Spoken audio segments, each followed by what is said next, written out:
YouTube. Mam nadzieję, że jesteście z nami. A drodzy Państwo, pozwolicie, że tak jak zwyczaj nakazuje, przywitamy naszego gościa, który już czeka w naszej nordiskowej poczekalni. Drodzy Państwo, pan Mateusz Komza jest absolwentem Wydziału Nauk o Zdrowiu Ludzkiego Uniwersytetu Medycznego na kierunku Zdrowie Publiczne oraz podyplomowych studiów na Wydziale Prawa i Administracji Uniwersytetu Łódzkiego na kierunku Prawo Medyczne. Zaproszony do audycji gość od lat zajmuje się tematyką ratownictwa medycznego, zarówno, drodzy Państwo, w aspekcie prawa, organizacji, zarządzania oraz powiadamiania samego powiadamiania ratunkowego. Pan Mateusz Komza jest współautorem m.in. opracowań takich jak procedury wspomagające podjęcie decyzji przez dyspozytora medycznego w zakresie przyjęcia zgłoszenia, kwalifikacji zgłoszenia oraz dysponowania zespołami ratownictwa medycznego do różnych stanów nagłego zagrożenia życia oraz kolejna publikacja, której pan Mateusz Komza jest autorem, to procedury zdarzenia mnogie i masowe. Pan Mateusz Komza przed objęciem funkcji przewodniczącego Komitetu Organizacyjnego Samorządu Ratowników Medycznych w latach 2018-2022 pełni funkcję zastępcy dyrektora Lotniczego Pogotowia Ratunkowego i tam pełnił zadania, wykonywał zadania związane z Krajowym Centrum Monitorowania Ratownictwa Medycznego. Nasz gość pracę w systemie Państwowe Ratownictwo Medyczne rozpoczął już dawno temu, w 2006 roku, przepraszam bardzo, Wojewódzkiej Stacji Ratownictwa Medycznego, a nie pozostaje mi nic więcej, drodzy Państwo, jak zaprosić do studia pana Mateusza Komzę, przewodniczącego Komitetu Organizacyjnego Ratowników Medycznych, Samorządu Ratowników Medycznych. Witam Ciebie, Mateuszu, dobry wieczór. Witam serdecznie wszystkich, bardzo mi miło, dziękuję za zaproszenie za udział w dzisiejszej audycji. Pozwolisz, drogi Mateuszu, że szybciorem zobaczymy, kto już się z nami dzisiaj przywitał. Są goście, są widzowie, słuchacze, widzki i słuchaczki, zarówno stali i ci wszyscy, którzy są z nami po raz pierwszy. Jak zwykle, drodzy Państwo, dajcie znać w komentarzu, skąd nas dzisiaj oglądacie, skąd nas dzisiaj słuchacie. Są z nami osoby, które nas wspierają. Jest z nami Lukas Felczer z mediów społecznościowych, Państwu dobrze znany.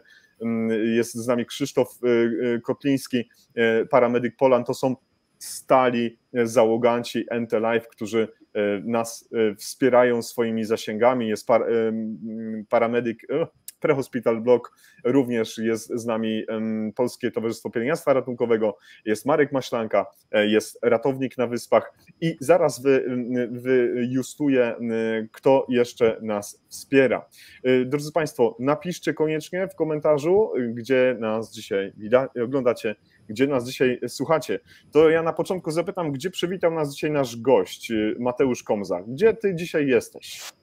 Dzisiaj z domu, bezpośrednio spod Warszawy, z miejscowości Piaseczno. O, widzisz. Pozwolę sobie jeszcze dodać do tych osób, które tutaj przywitałeś już w ramach Komitetu Organizacyjnego Samorządu Ratowników Medycznych. Są jeszcze z nami kolega Tomasz Wyciszkiewicz z Polskiej Rady Ratowników Medycznych, kolega Przemysław Kruk z NZZ Solidarność 80, kolega Krzysztof Zub z Polskiego Związku Ratowników Medycznych i kolega Wojciech Werbicki, Krajowy Związek Pracowników Ratownictwa Medycznego, także oni też są tutaj do dyspozycji wszystkich osób, które będą, szczególnie w tej części, do której będziemy zadawać pytania, będziemy mogli tutaj korzystać również z ich wiedzy i doświadczeń. Koniecznie, drodzy Państwo, odezwijcie się tutaj w komentarzach, zaznaczcie swoją obecność. Nasi widzowie i słuchacze z pewnością będą chcieli zasięgnąć języka w różnych kwestiach. Bardzo się cieszę, że jesteście. I Koszalin, i Kraków, i Sosnowiec, i Szlemesta, czyli Norwegia, i widzę Stop the Bleed. Fantastycznie, cudownie, wspaniale.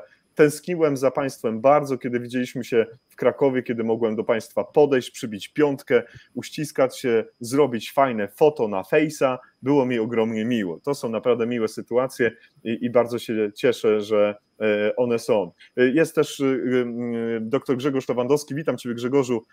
Łódź jest z nami doskonale. Kolejne osoby się pojawiają i bardzo się cieszę, że, drodzy Państwo, jesteście. Jak już wspomniałem Ci, 83. odcinek NT Live w rozmowie o medycynie przedszpitalnej i dzisiaj temat bardzo szczególny, bo dzisiaj będziemy rozmawiać o czymś, co jest na językach, na tapecie w tym momencie działalności ratowników medycznych w Polsce, w wielu wątkach rozmów, w kuluarach, takich imprez jak konferencja w Krakowie, bądź inne wydarzenia. Dzisiaj zakończyły się Mistrzostwa Polski w ratownictwie. Z pewnością ten temat się przejawia. Czym dla Ciebie jest temat dzisiejszej audycji? Tak osobiście, jak dla ratownika medycznego, nie jak przewodniczącego, czy osoby znająca się doskonale na prawie czy administracji.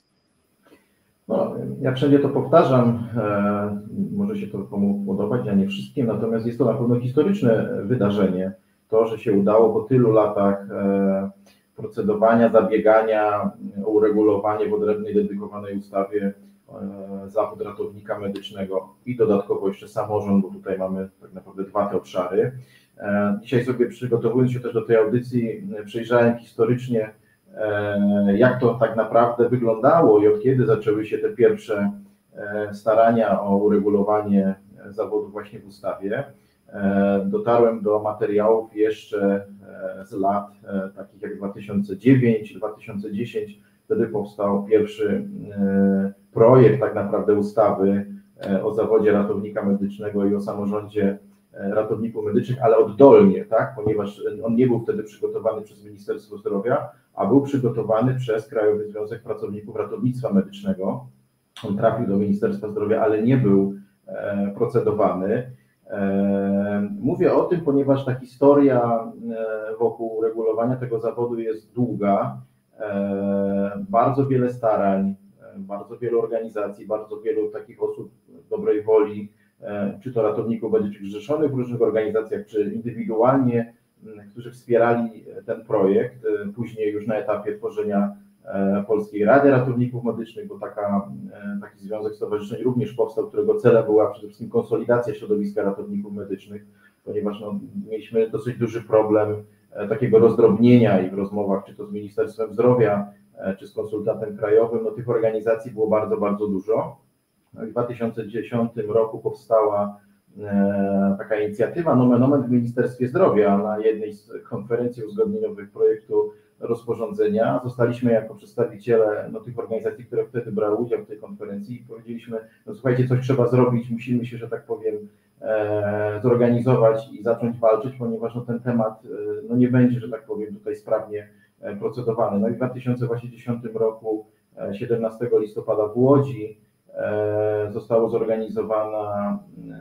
zorganizowane spotkanie, podczas którego zawiązała się Polska Rada Ratowników Medycznych, i ona już później z rzeszą organizacji, bo kilkanaście organizacji, zarówno stowarzyszeń, jak i związków zawodowych, głównym celem była konsolidacja, ale również przygotowaliśmy drugi projekt ustawy o zawodzie i samorządzie ratowników medycznych, to było na bazie tej pierwszej ustawy oczywiście, o której już wspomniałem wcześniej, i ten projekt również został przekazany do Ministerstwa Zdrowia celem dalszego procedowania.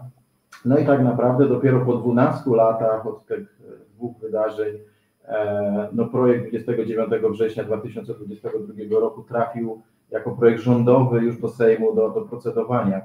Także jest to jakiś kawał historii, to wydarzenie jest historyczne, ono się zdarzy raz, jesteśmy niejako świadkiem tego, wszyscy w tym uczestniczymy. I tak naprawdę każdy z nas tutaj, czy uczestniczących w tym spotkaniu, czy uczestniczących w dyskusjach na różnych spotkaniach, niejako dokłada tej dyskusji kawałek do tej historii, bo tak jak powiedziałem, to się zdarzy raz, już później nie będziemy mieli drugiej takiej sytuacji. Także ja to tak oceniam i tak to odbieram jako osoba, która od wielu lat się tym tematem, że tak powiem, interesowała i zabiegała też o to, żeby się to udało.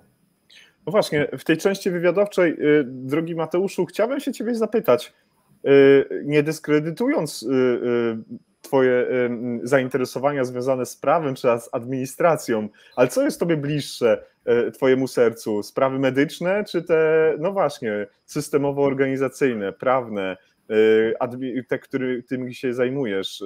Bo ja nie ukrywam, kiedy przygotowywałem się do dzisiejszej audycji, kiedy czytałem wiele publikacji, materiałów, gdzie mianownikiem wspólnym była Twoja osoba, to muszę powiedzieć, że to takie wyzwanie spore, bo to są może nie jakoś super skomplikowane rzeczy, ale zawiłe w swoich paragrafach. Co jest Tobie zatem bliższe? serce ratownicze, czy to administracyjno-prawne? Znaczy ja zaczynałem jako dyspozytor medyczny, tak akurat ta moja kariera się potoczyła. Byłem dyspozytorem medycznym w Wojewódzkiej Stacji Ratownictwa Medycznego w Łodzi. U pana dyrektora Tyki ta moja kariera w ratownictwie medycznym się rozpoczęła. Bardzo się cieszę z tego powodu, ponieważ no, mogłem ten system troszeczkę z innej pozycji poznać i ten bagaż doświadczeń, jaki uzyskałem podczas tej pracy w dyspozytorni medycznej, jako umożliwił mi też, ułatwił później to działanie w tym obszarze organizacyjno-prawnym. Ono się niejako zrodziło na późniejszym już etapie, kiedy zacząłem działać właśnie czy to w Polskiej Radzie Ratowników Medycznych, czy wcześniej jeszcze w związkach zawodowych. Natomiast na pewno to, co wykonują dyspozytorzy medyczni, jest oczywiście mi najbliższe, ponieważ ja tam zaczynałem. Drugi taki też obszar to jest obszar związany z systemami wspomagania dowodzenia.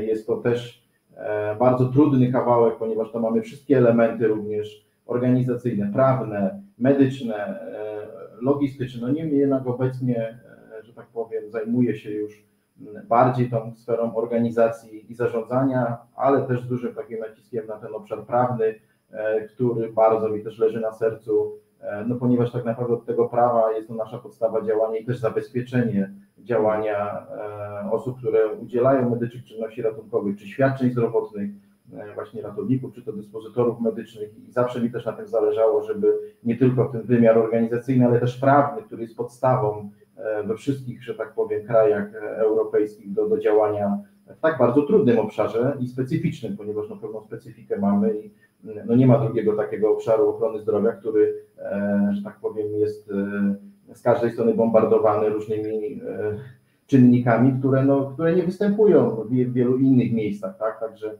mamy bardzo dużą specyfikę i szczególnie powinniśmy właśnie dbać o tworzenie takich warunków nie tylko organizacyjno-logistycznych, ale też prawnych przede wszystkim, tak? Do tego, żeby no, tworzyć ten komfort pracy w tych trudnych bardzo warunkach. Jest z nami wielu widzów i słuchaczy, ponad 100 osób nas ogląda. Jest z nami osoba podpisująca się nickiem Paramedyk. Komentarz świetny. Pamiętajmy, że komitet tworzą 23 osoby. Tak, drogi paramedyku, nawet 3 poza Mateuszem, który jest przewodniczącym komitetu, zostały już przywołane do tablicy, są z nami dzisiaj.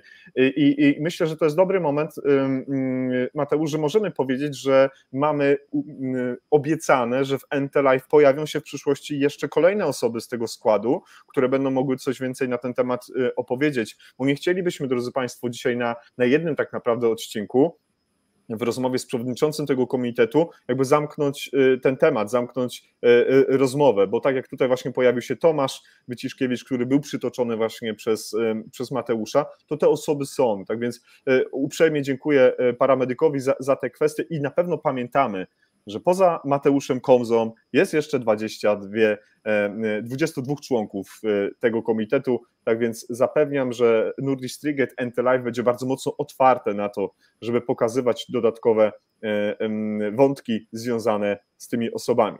No to dobrze, Ja to może też potwierdzę z mojej strony i przekażę też taką informację, że wszyscy byli zaproszeni, no niestety z uwagi, że dosyć szybko tutaj organizowaliśmy ten odcinek, tak. Dzisiejszy, no już mieli, że tak powiem, zaplanowane inne zadania, niemniej jednak mam nadzieję, że w kolejnych tutaj spotkaniach poświęconych kolejnym etapom tworzenia tego samorządu, kiedy to będziemy, może zaplanujemy z troszeczkę większym wyprzedzeniem, większa liczba tych członków będzie miała możliwość udziału, bo wszyscy są chętni, jak najbardziej jesteśmy też do Państwa dyspozycji, taka jest nasza rola, żeby no też wsłuchiwać się w te głosy, które spływają właśnie na przykład na takich spotkaniach.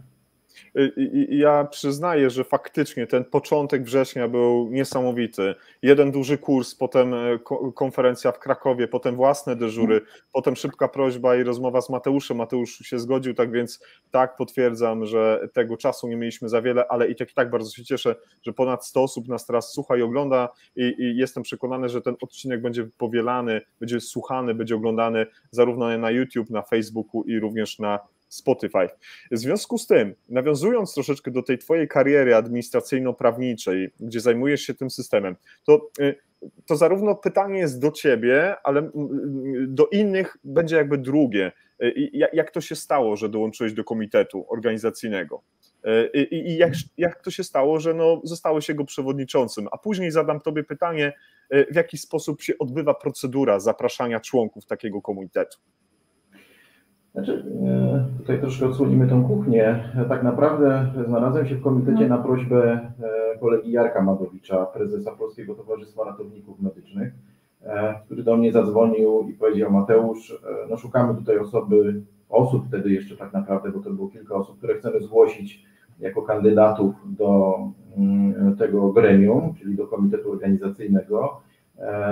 I no, ja, że tak powiem, troszeczkę się wzbraniałem też przed tym zadaniem, bo wiedziałem, z czym to się wiąże, jak bardzo trzeba będzie się zaangażować, żeby to zrobić w sposób profesjonalny i merytoryczny, mając na uwadze też inne zadania, inne projekty, w które byłem zaangażowany. No ta decyzja, że tak powiem, pewnie przez jakiś okres czasu i przez różnego rodzaju dyskusje też, które się toczyły, to ona, że tak powiem, dojrzewała i ostatecznie wyraziłem taką chęć i Jarek tutaj dzięki też zgodzie członków zarządu wskazał kilka osób Ministerstwu Zdrowia na ich prośbę oczywiście, bo to procedura wyglądała w taki sposób, że Ministerstwo Zdrowia poprosiło organizacje, które spełniały kryteria opisane w ustawie o zawodzie ratownika do zgłoszenia kandydatów na członków komitetu.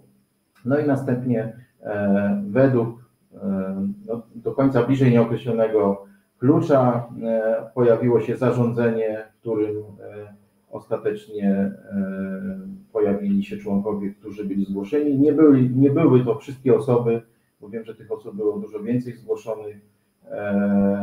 No i w takim kształcie pojawiłem się w komitecie organizacyjnym, natomiast już sam wybór na przewodniczącego, to się odbyło na pierwszym posiedzeniu, bo zgodnie z zarządzeniem ministra zdrowia powołującym komitet organizacyjny, na pierwszym posiedzeniu do zadań członków komitetu należało wybór przewodniczącego i zastępcy.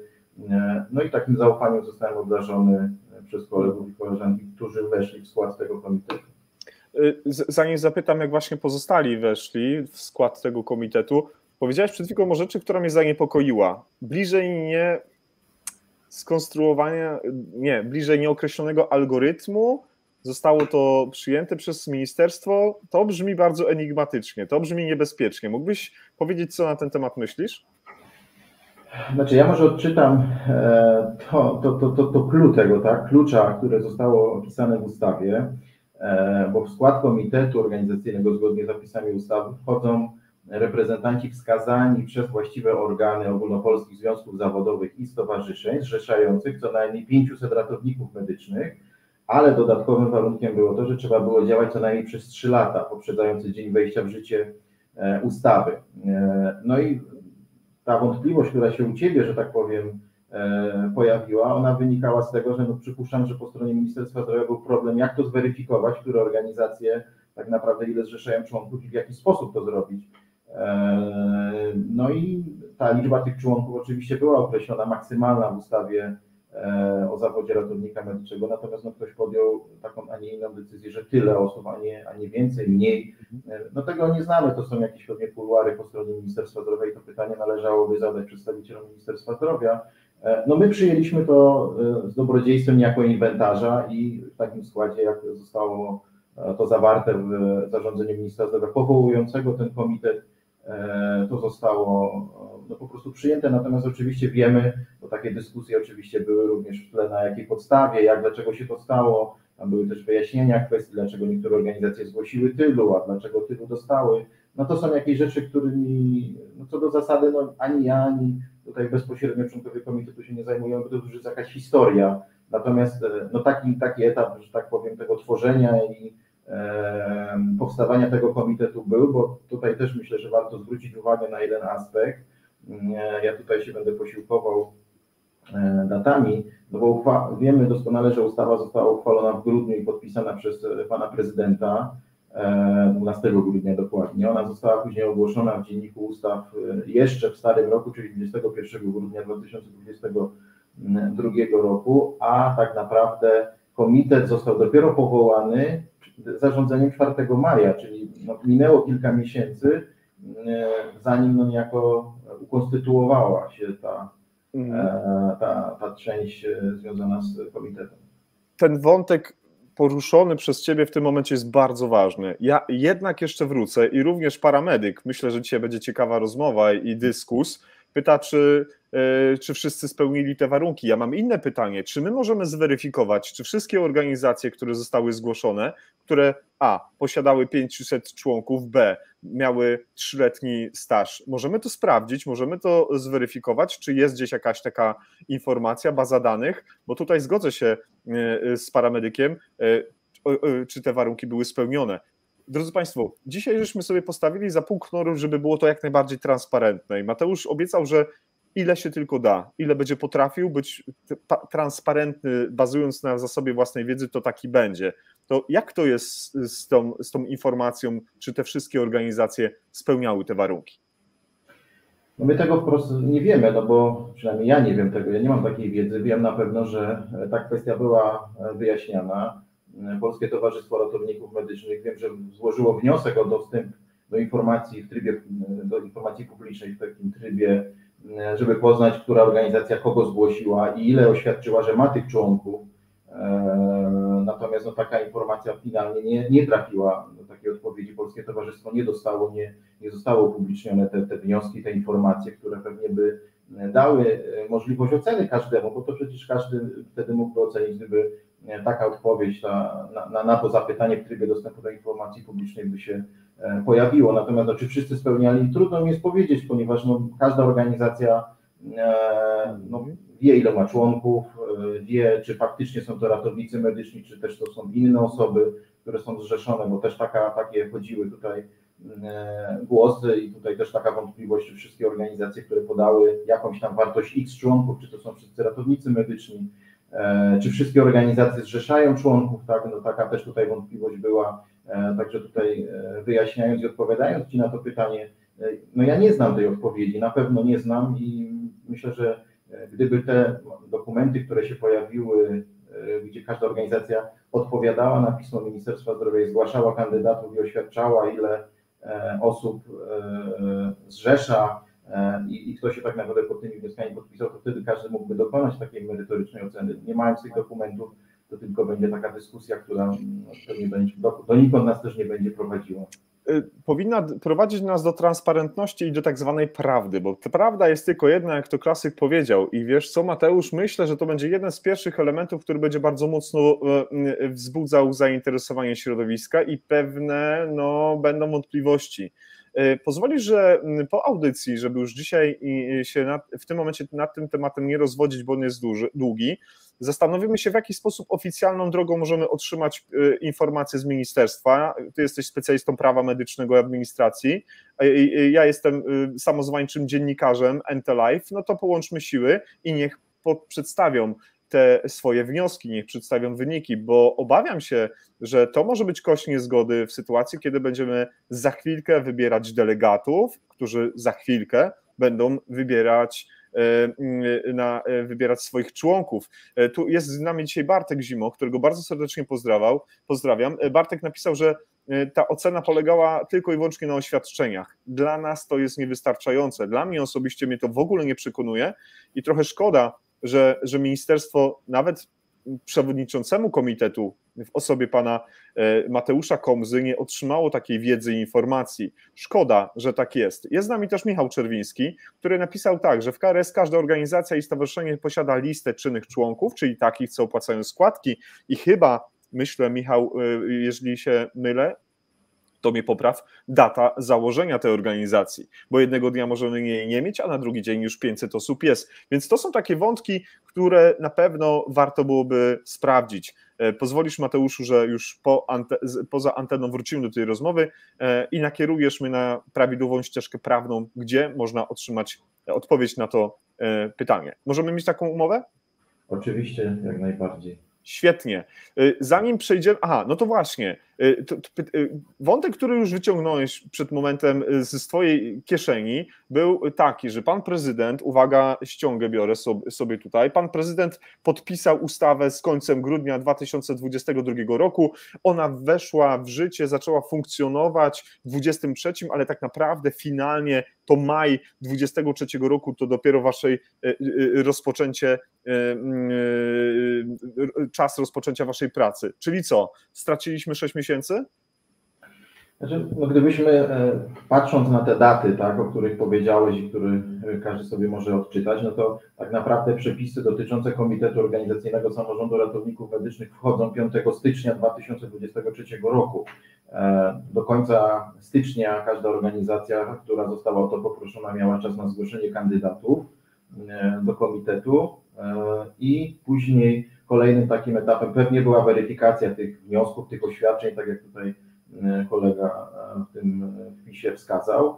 No i tak naprawdę dojeżdżamy już do daty 4 maja, tak? To jest data, kiedy minister zdrowia publikuje zarządzenie, powołuje komitet organizacyjny zgodnie z ustawą i wyznacza nam 19 maja jako pierwszą datę posiedzenia Komitetu Organizacyjnego Ratowników Medycznych, czyli tak jak tutaj w tej grafice, którą przygotowałeś, no jest to, można powiedzieć, około 6 miesięcy od momentu, kiedy ta ustawa, że tak powiem, no, zafunkcjonowała i została podpisana przez pana prezydenta. No, czy stracone? Nie wiem, nie chciałbym tutaj tak mocno tego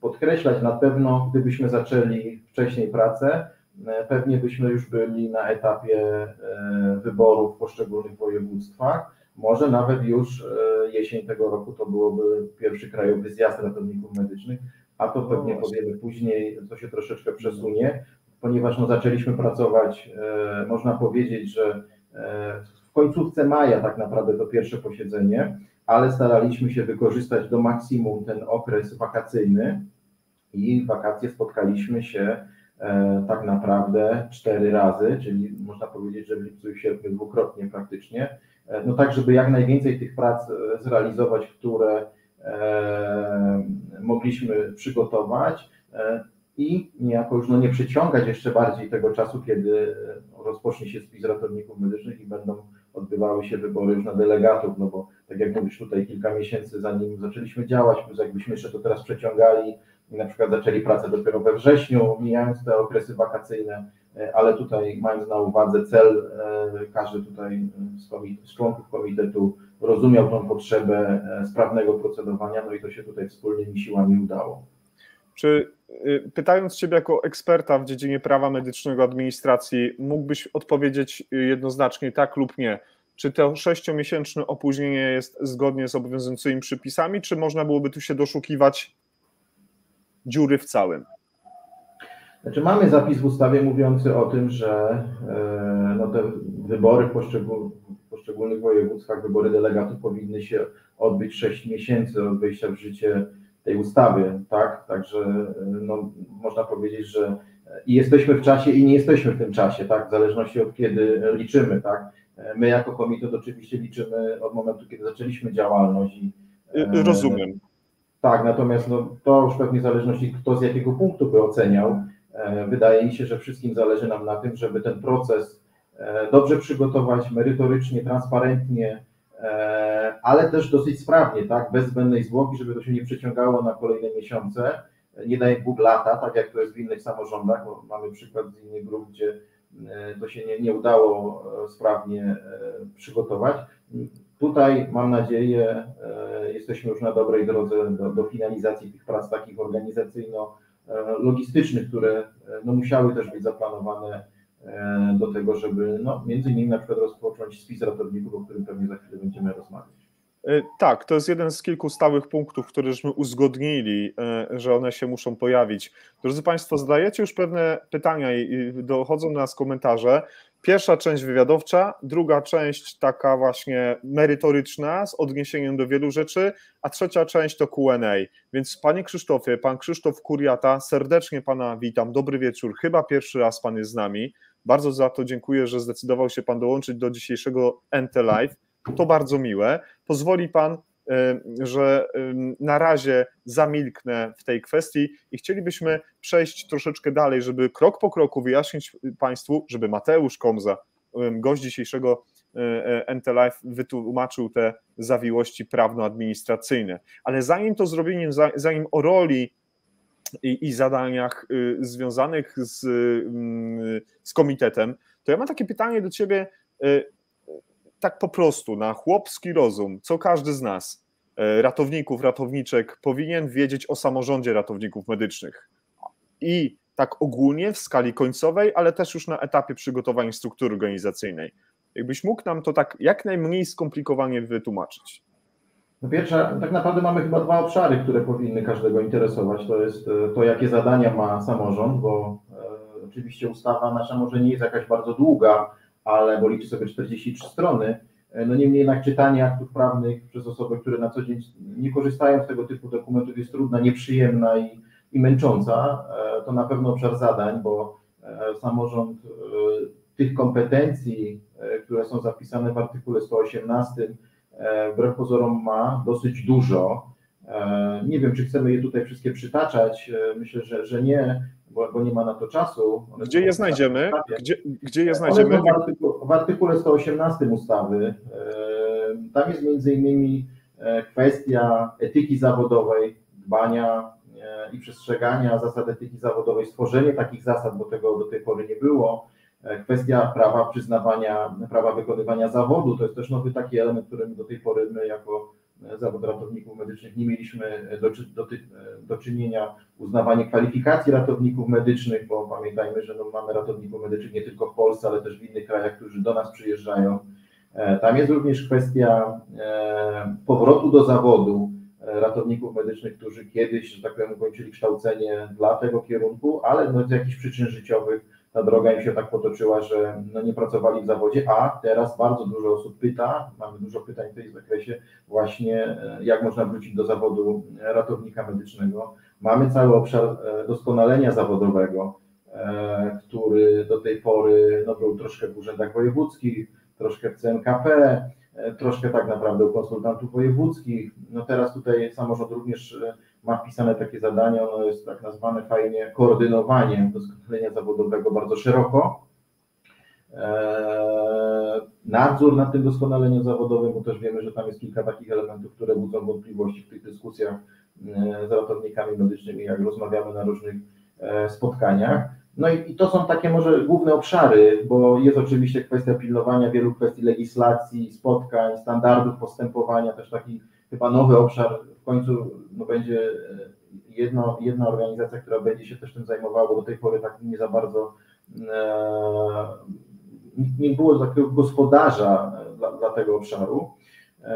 No i myślę, że warto też przejść do pokazania, jak ten samorząd został zapisany w ustawie, ale nie w takim męczącym zapisie, tylko w formie graficznej. Jeżeli pozwolisz, to ja bym wyświetlił taką grafikę, którą przygotowałem na dzisiejsze spotkanie. Tak, proszę uprzejmie. Już powinno być widoczne. Tak, tylko że tam gdzieś, tutaj też jest z nami Tomasz i on podpowiada, żebyśmy Państwo rozumieli różnicę między samym samorządem a komitetem. I ja bardzo bym prosił jeszcze, jak to zbierzesz, podsumujesz ten slajd w dwóch zdaniach. Czym jest samorząd i do czego ten samorząd jest, bo teraz jakby podałeś mnóstwo informacji, a ja w sumie tak naprawdę nadal nie wiem. To jeszcze raz spróbujmy to zamieścić. To w takim razie zacznę od zadań komitetu, tak, żebyśmy rozróżniali dwa twory. Komitet organizacyjny samorządów ratowników medycznych i już przyszły samorząd, tak, bo to są zupełnie dwie różne rzeczy. Dobrze, możemy zacząć od komitetu. Ja chciałem jakby uzyskać najpierw definicję albo zamysł, czym w ogóle samorząd jest, żeby mówić o tym o organizacji czy strukturze, która go tworzy. Ale oczywiście, proszę uprzejmie, udostępniamy te informacje. Tak, wyświetliłem Państwu tutaj wycinek ustawy, która mówi o naszych zadaniach jako komitetu organizacyjnego, czyli takiego tworu, który stricte przygotowuje podwaliny pod wybór delegatów, pod organizację pierwszego krajowego zjazdu ratowników medycznych, na którym dopiero będą wybierane władze samorządu. Czy możemy to powiększyć? Czy możemy to powiększyć albo tak, jeszcze troszkę?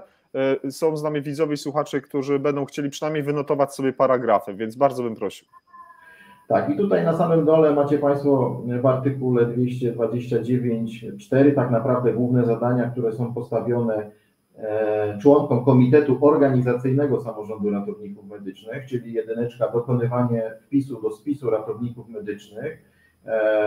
On jest potrzebny po to nam, abyśmy spisali ratowników medycznych, którzy będą mieć prawo wyboru delegatów poszczególnych województwach na pierwszy Krajowy Zjazd Ratowników Medycznych, samo prowadzenie spisu ratowników medycznych, czyli obsługa wniosków o wpis do tego spisu, no i ta część trzecia, czyli zorganizowanie i zwoływanie zgromadzeń wojewódzkich i w przypadku, kiedy będziemy mieć spisanych z danego województwa ratowników medycznych w liczbie 300 bądź więcej, wtedy będziemy organizować jeszcze rejonowe zgromadzenia wojewódzkie, podczas których będą wybierani delegaci i my niejako za tą organizację, za sposób przygotowania tych wyborów odpowiadamy jako komitet. I ostatni nasz punkt to opracowanie projektu regulaminu wyboru delegatów na pierwszy Krajowy Zjazd, jak również projektu regulaminu pierwszego Krajowego Zjazdu Ratowników Medycznych. Tyle i aż tyle. Nie zajmujemy się szeregiem innych tematów, to też zwracam na to uwagę, czyli ani doskonaleniem zawodowym, ani wydawaniem książeczek obecnie za przyszły samorząd.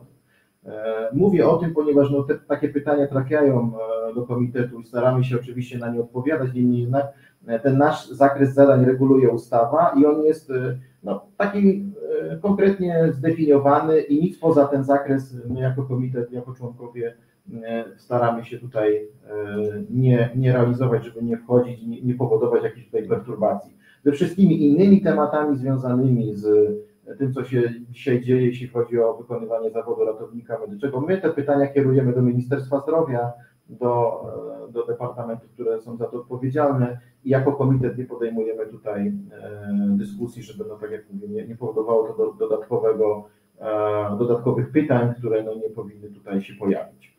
Czyli mógłbyś mi podać link tego dokumentu, ja go wkleję do komentarzy, żeby osoby, które chciałyby z niego skorzystać, czy masz go tylko i wyłącznie w PDF-ie?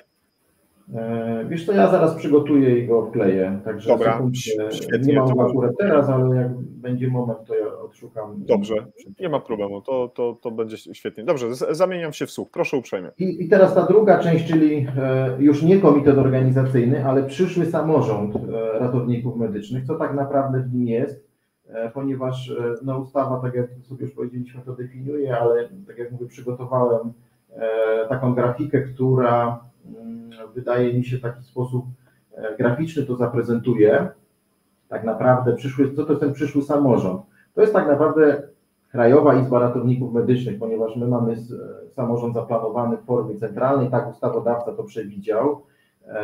Nie mamy wojewódzkich oddziałów, miejskich, tak jak jest to w innych grupach zawodowych, na przykład pielęgniarek czy lekarzy.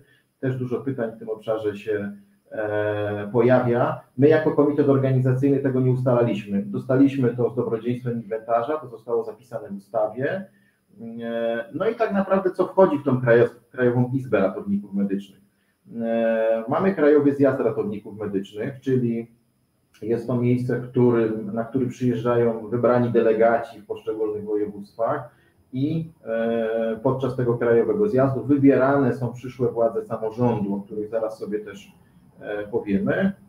Następnie te władze wybrane, to jest tak naprawdę Krajowa Rada, która działa i wykonuje zadania, które są zapisane w ustawie, ale również te, do których zobowiązuje ich Krajowy Zjazd Ratowników Medycznych, bo tam są podejmowane pewne uchwały w pewnych obszarach i później Krajowa Rada je realizuje.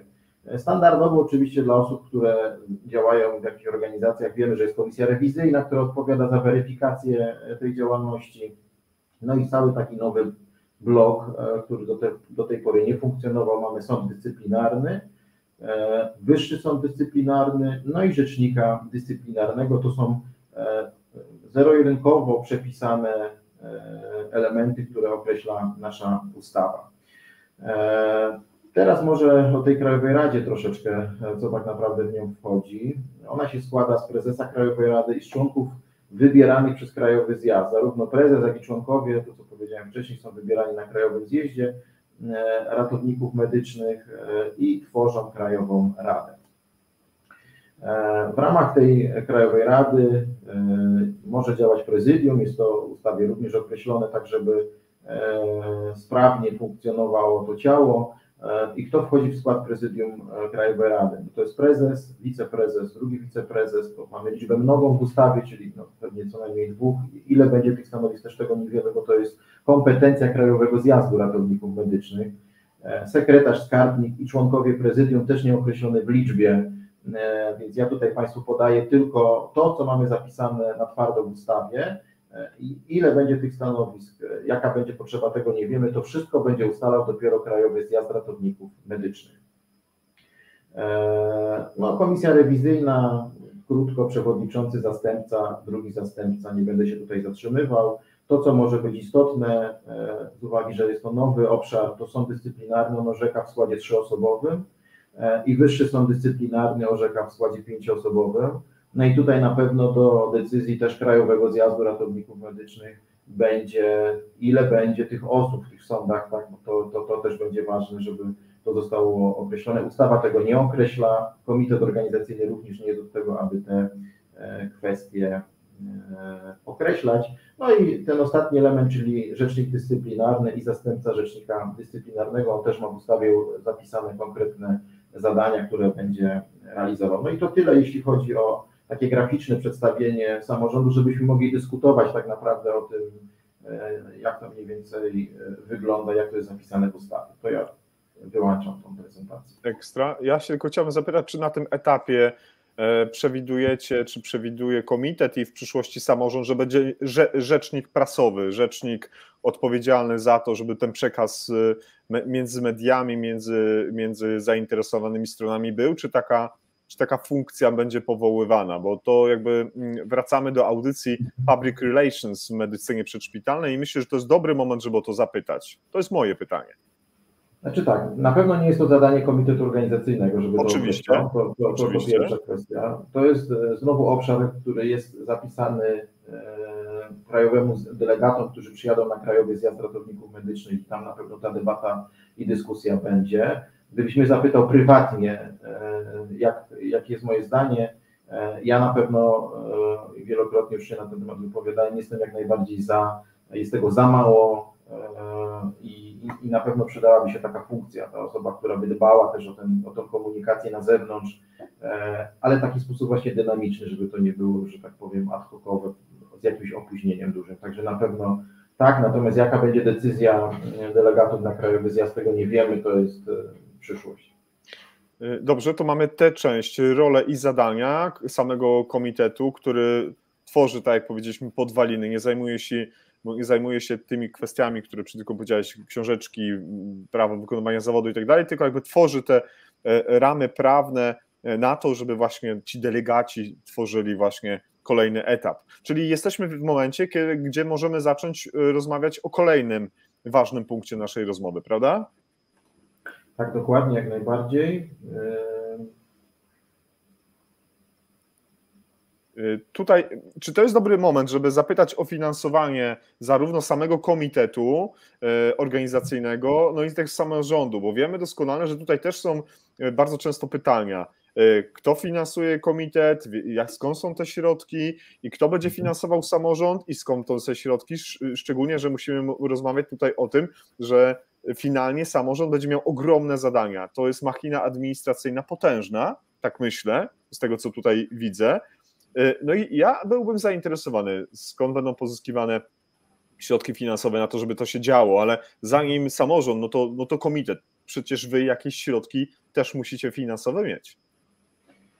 Jeśli chodzi o działalność komitetu, to myślę, że to, co powinno tutaj paść, to wszyscy członkowie, którzy uczestniczą w pracach komitetu organizacyjnego, realizują to w swoim wolnym czasie, nie mają żadnych środków płaconych za pracę w komitecie organizacyjnym. Zgodnie z zarządzeniem ministra zdrowia jedynie przysługuje zwrot kosztów przejazdu na posiedzenia komitetu.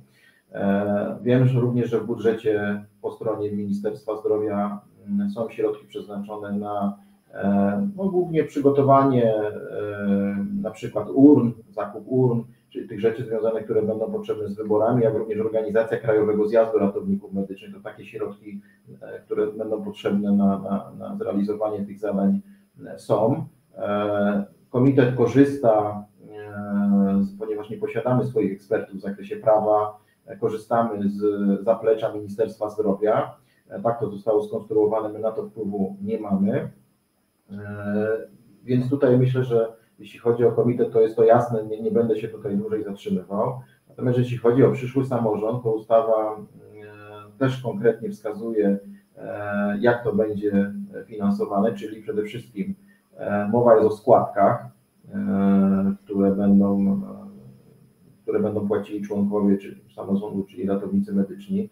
Mowa jest o działalności gospodarczej, czyli samorząd będzie mógł prowadzić działalność gospodarczą, czy będzie to robił w jakiej formie, tego nie wiemy, jest to bardzo otwarcie zapisane.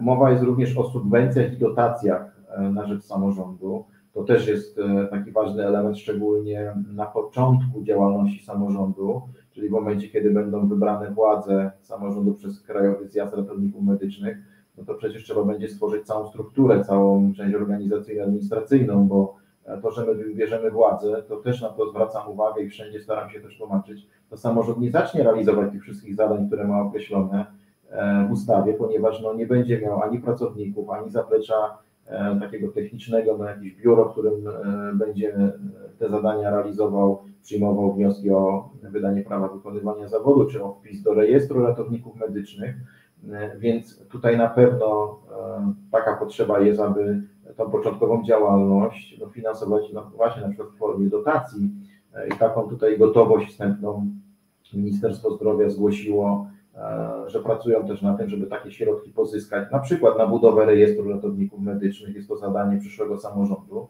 Nie jest to zadanie ani proste, ani łatwe, a również będzie sporo kosztowało, więc zobaczymy, jakie to będą środki. Zapytaliśmy Ministerstwo Zdrowia o to, czy w jakiej wysokości one są zabezpieczone, czy trzeba wnioskować już o to, bo wszyscy wiemy, jak wygląda to osoby, które pracowały w administracji, kiedy planowany jest budżet, kiedy trzeba składać wnioski o zabezpieczenie takiego finansowania, no więc czekamy tutaj na odpowiedź, nie mamy takiej informacji.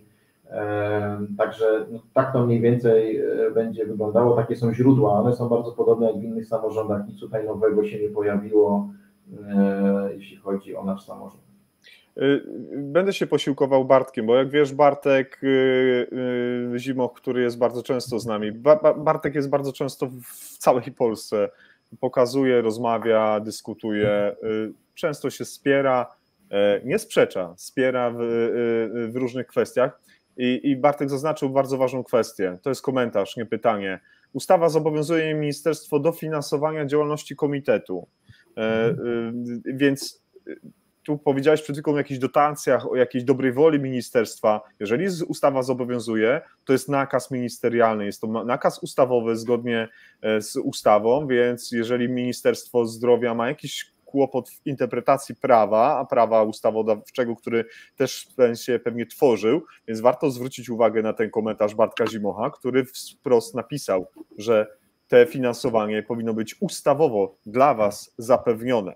To taki komentarz. Odniesiesz się do niego? Jeżeli ja mogę się odnieść do tego, bo to też, żebyśmy już sobie wyjaśnili do końca, ja się tutaj zgadzam z tym, co napisał Bartek, ale trzeba też zwrócić uwagę na to, że do każdej ustawy jest taki dokument ocena skutków regulacji.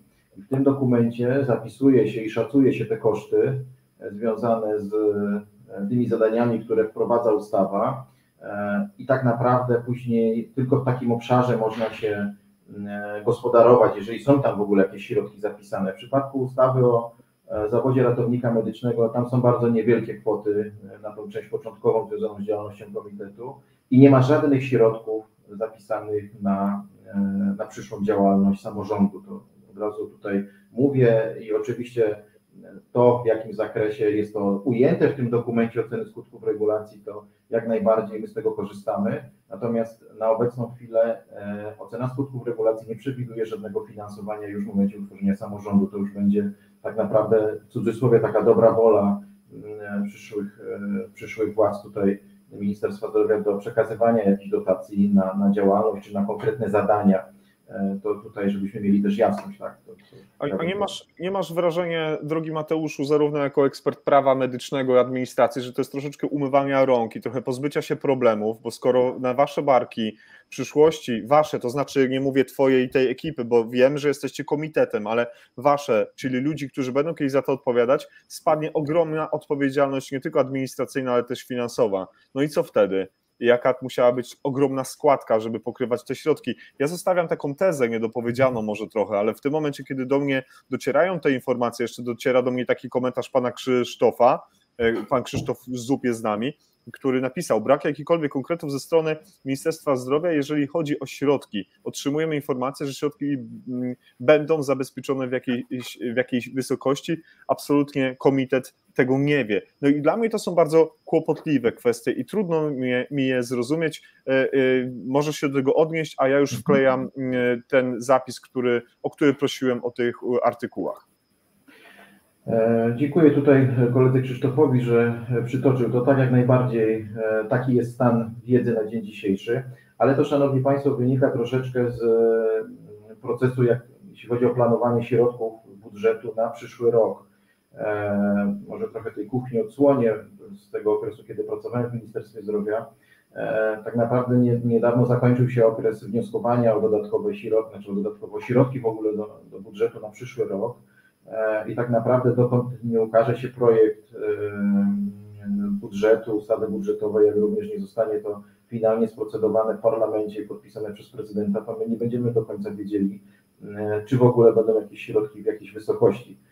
Czekamy teraz na odpowiedź ze strony Ministerstwa Zdrowia, ponieważ komitet w ramach takiej analizy ryzyka i tych wątpliwości interpretacyjnych do ustawy wskazał tą wątpliwość, jeśli chodzi o finansowanie przyszłego samorządu, no dbając też o kolegów i koleżanki, które w przyszłości będą pełnić te funkcje w samorządzie. Nie dostaliśmy jeszcze odpowiedzi. Pytaliśmy między innymi, czy mamy wnioskować jako komitet organizacyjny o zabezpieczenie środków, czy Ministerstwo Zdrowia samo z urzędu takie środki zabezpieczy, jeśli tak, to na jakie cele. Dzisiaj jeszcze odpowiedzi na te pytania nie uzyskaliśmy, czekamy. No mam nadzieję, że do tego kolejnego posiedzenia 7. komitetu, które będzie jeszcze w końcówce września 26, będziemy taką informację mieli. Jeżeli tak, to tak jak informowaliśmy na naszym profilu na Facebooku, tą odpowiedź również opublikujemy, tak jak i nasze pismo do Ministerstwa Zdrowia, żeby to było transparentnie, żeby tutaj nie było żadnych wątpliwości. No i zobaczymy, tak, będziemy zastanawiać się, jeżeli będzie trzeba jakieś działania podejmować w tej zakresie, no to wspólnie tutaj ze wszystkimi członkami komitetu na posiedzeniu ustalimy, jakie dalsze kroki będziemy wykonywać, jeżeli taka potrzeba będzie. Ja celowo ten wątek finansowy podkreśliłem, bo często jest tak, że mówimy, że jak nie wiadomo o co chodzi, to chodzi o pieniądze i drodzy Państwo, prędzej czy później odbiłoby się czkawką, jeżeli byśmy nie mieli tej elementarnej wiedzy, którą podał przed chwilą Mateusz i pan Krzysztof. Ja dziękuję panu paramedykowi, że tutaj kieruje wątki do rozmowy. My się skupimy, panie paramedyku, w tym momencie na scenariuszu naszego spotkania. Bardzo panu dziękuję za sugestie, za pańskie pytania również i pozostałych państwa. To w trzeciej części naszej rozmowy. To jest część wywiadowcza, już się skończyła, teraz jesteśmy przy części merytorycznej, żeby łatwiej nam było rozumieć pewne aspekty i oczywiście zgadzam się z panem, że skupienie się na spisie ratowników i wyborach, ta instrukcja od pana Mateusza i również to tutaj Tomasz Wyciszkiewicz wpisał w komentarzu, żeby wytłumaczyć, jak będą przebiegały wybory delegatów i do czego jest potrzebny spis ratowników oraz co się z tym wiąże, od początku jasno i przejrzyście krok po kroku. Panowie, uprzejmie dziękuję. My mamy scenariusz tutaj dosyć, wydaje mi się, zwięźle przygotowany, więc za chwilkę będziemy o tym pewnie mówić. Zgadzasz się, Mateusz? Tak, jak najbardziej te tematy są przewidziane i jest to też celem tego spotkania, żeby o tym powiedzieć. Jeszcze raz bardzo serdecznie dziękuję wszystkim współorganizatorom dzisiejszego wydarzenia, wszystkim partnerom, którzy nas wspierają, którzy udostępniają informacje na Facebooku, w mediach społecznościowych, na Instagramie. To jest bardzo ważna pomoc, bo właśnie dzisiaj, kiedy rozmawiamy o ogromnie ważnych dla nas kwestiach, jest ponad 100 osób, które są w tym momencie bardzo aktywne i za tę aktywność jestem Państwu niezmiernie wdzięczny, a wszystkim tym, którzy decydują się na kliknięcie udostępnij tego nagrania, udostępnij postu, czy lub jakiś materiał, rozpędzamy algorytm mediów społecznościowych i czym bardziej go rozpędzimy, im bardziej będzie on miał siłę sprawczą, tym do większej ilości osób będziemy docierać. Zanim porozmawiam o spisie ratowników, na jakim etapie, jakbyśmy mogli w kilku zdaniach powiedzieć o obecnym etapie prac komitetu jesteśmy? Takie najważniejsze rzeczy, które są w tym momencie bardzo palące. Można powiedzieć, że zakończyliśmy pracę nad dokumentem, który ramowo opisuje sposób wyboru delegatów i na takich dużych klockach, tak to nazywamy, określił te wszystkie zasady, którymi się będziemy kierować. Tutaj czekamy tylko na ostateczną akceptację Ministerstwa Zdrowia pod względem formalno-prawnym i przetwarzania danych osobowych, ponieważ my jako komitet ani nie mamy inspektora ochrony danych, ani prawników, którzy z nami pracują, więc czekamy na taką akceptację, żeby te zapisy, które w tym dokumencie się pojawiły, były na wskroś zgodne z obowiązującymi przepisami prawa, ale też w szczególności z zapisami dotyczącymi przetwarzania danych osobowych, ponieważ dotykamy tego w bardzo szerokim zakresie. Drugi taki dokument, który również przygotowaliśmy, to jest i zakończyliśmy, można powiedzieć, również pracę nad nim, to jest dokument opisujący spis ratowników medycznych, jak on będzie wyglądał, jak będzie zorganizowany, jak będą przebiegały procesy w tym spisie, ponieważ tam się różne rzeczy mogą pojawić, to nie tylko wniosek o dodanie do spisu, ale modyfikacje danych, skreślenie i innych wiele elementów. I tutaj również czekamy na akceptację tego dokumentu też pod względem formalno-prawnym, przetwarzania danych, cyberbezpieczeństwa, bo to też jest ważny element. I można powiedzieć, że zakończyliśmy pracę nad narzędziem, które będziemy wykorzystywali do spisu ratowników medycznych.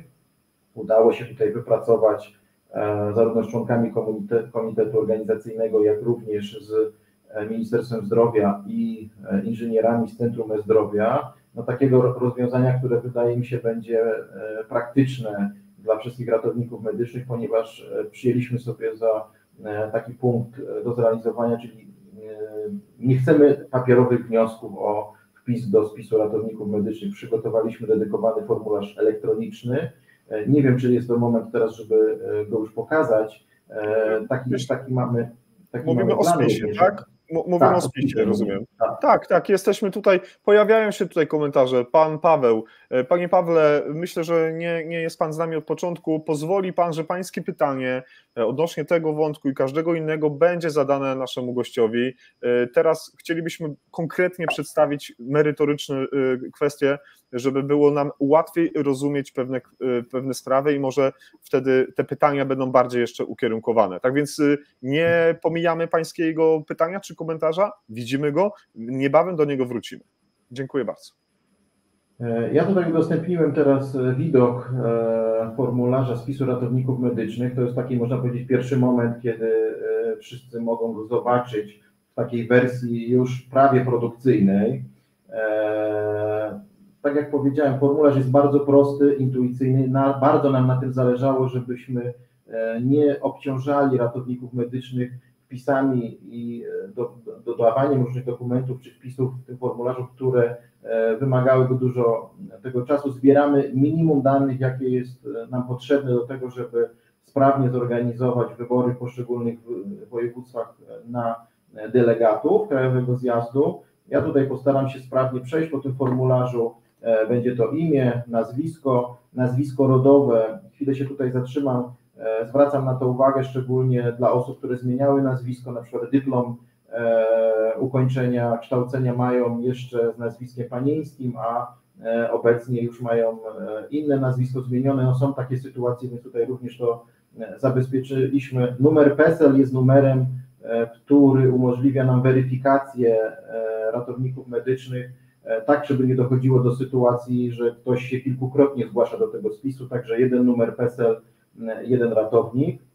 Dla osób, które nie posiadają numeru PESEL, ponieważ otrzymaliśmy informację z Ministerstwa Zdrowia, że mogą się pojawić takie osoby, tutaj przygotowany jest w tym formularzu kilka takich dodatkowych pozycji w oparciu o inny dokument, na podstawie którego można stwierdzić tożsamość danego ratownika medycznego. Trzeba go tutaj wpisać, zarówno nazwę, serię, jak i numer tego dokumentu. Zwracam tutaj uwagę i korzystam też z tej okazji, że mogę to wyjaśnić. Ten numer PESEL, który Państwo podacie w formularzu, albo podacie numer dokumentu, serię innego, na podstawie którego stwierdzamy tożsamość, będą to dane, które będziemy również weryfikować w momencie, kiedy będziecie Państwo otrzymywać kartę do głosowania. Będziemy sprawdzać, czy faktycznie pan Jan Kowalski z takim numerem PESEL to jest faktycznie ta osoba. Także te dane, które tutaj podacie, będziemy weryfikować już w dniu wyborów w poszczególnych województwach, także zwracam na to uwagę i proszę, żeby to bardzo starannie wypełniać, bo jest to tak naprawdę jeden z fundamentów weryfikacji państwa danych. Dalej, jeśli chodzi o sam formularz, mamy tą część związaną z lokalizacją miejsca zamieszkania generalnie, albo miejsca, w którym będziecie Państwo dokonywać wyboru kandydatów. Tutaj zwracam również uwagę, że to województwo, które wybierzecie, uprawniać będzie państwa, w którym mieszkacie, albo zamieszkujecie, albo będziecie przebywać, które wybierzecie tutaj z tej listy, będzie to województwo, z którego będziecie wybierać kandydatów na delegatów. To jest też istotna informacja. My tutaj dodaliśmy dodatkowo takie wyjaśnienie, żeby to nie budziło wątpliwości.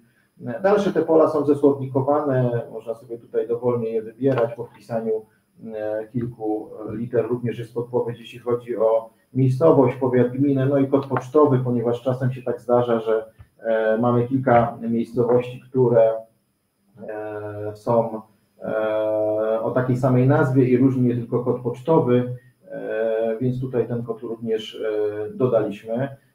Oczywiście sam formularz jest tak zbudowany, że jeżeli popełnimy błąd i na przykład będziemy starali się w polu, w którym powinny być cyfry, wpisywać literki, to dostaniemy również informację, że jest to niepoprawne, tak żeby tutaj ułatwić i wyeliminować jakieś potencjalne błędy.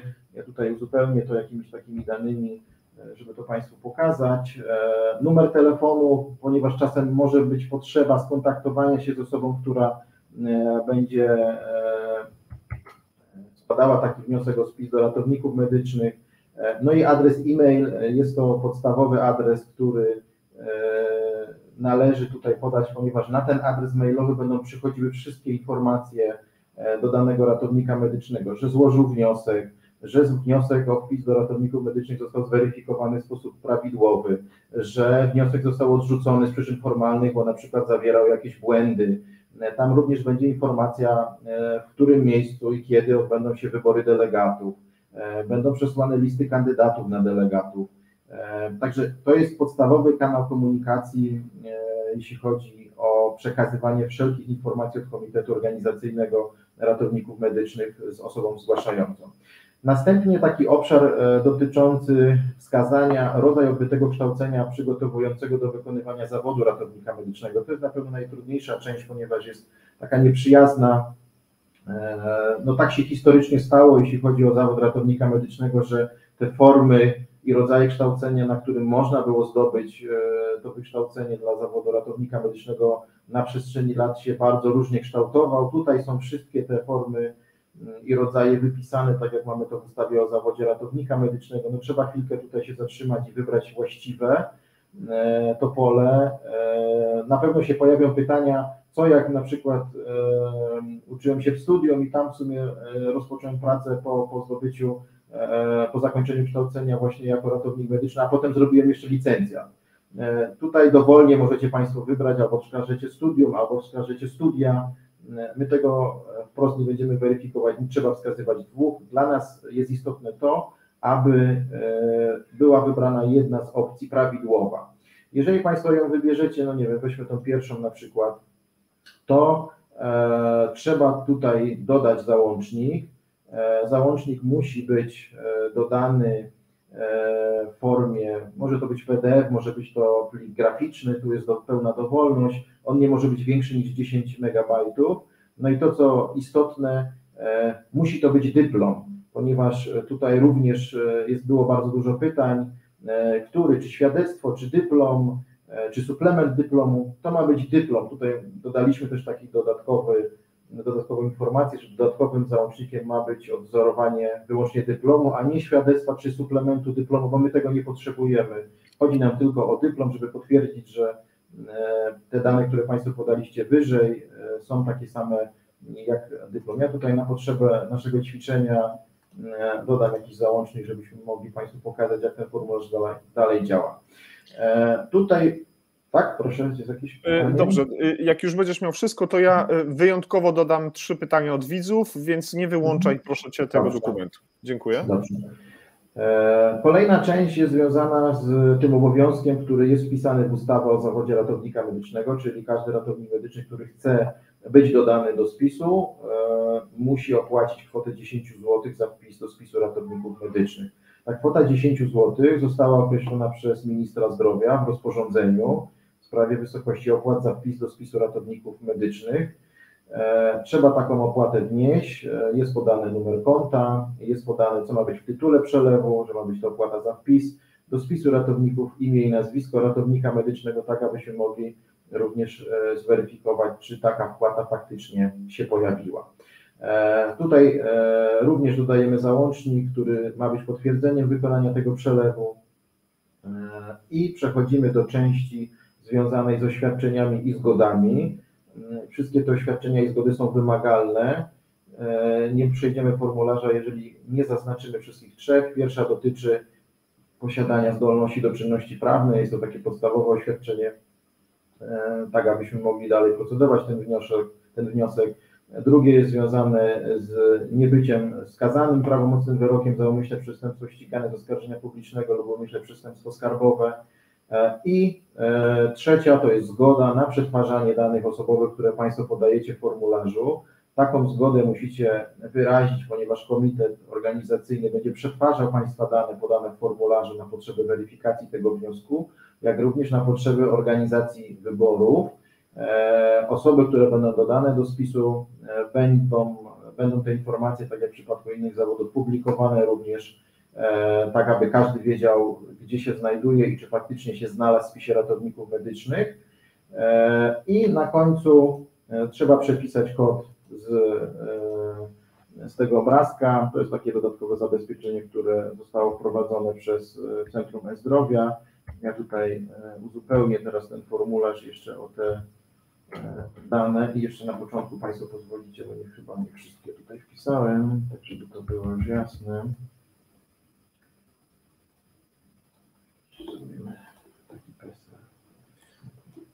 To ja tutaj będę głosem eteru, bo radio też ciszy nie lubi. Ja słuchają nas słuchacze na Spotify. Tak więc pozwolicie, słuchacze, że teraz ja będę wypełniał tę pustkę, to Mateusz wpisuje tutaj te dane. Bardzo się cieszę, że po raz... O, zniknęło. Że po raz pierwszy... Bo ja muszę wygenerować taki techniczny numer PESEL. Przepraszam.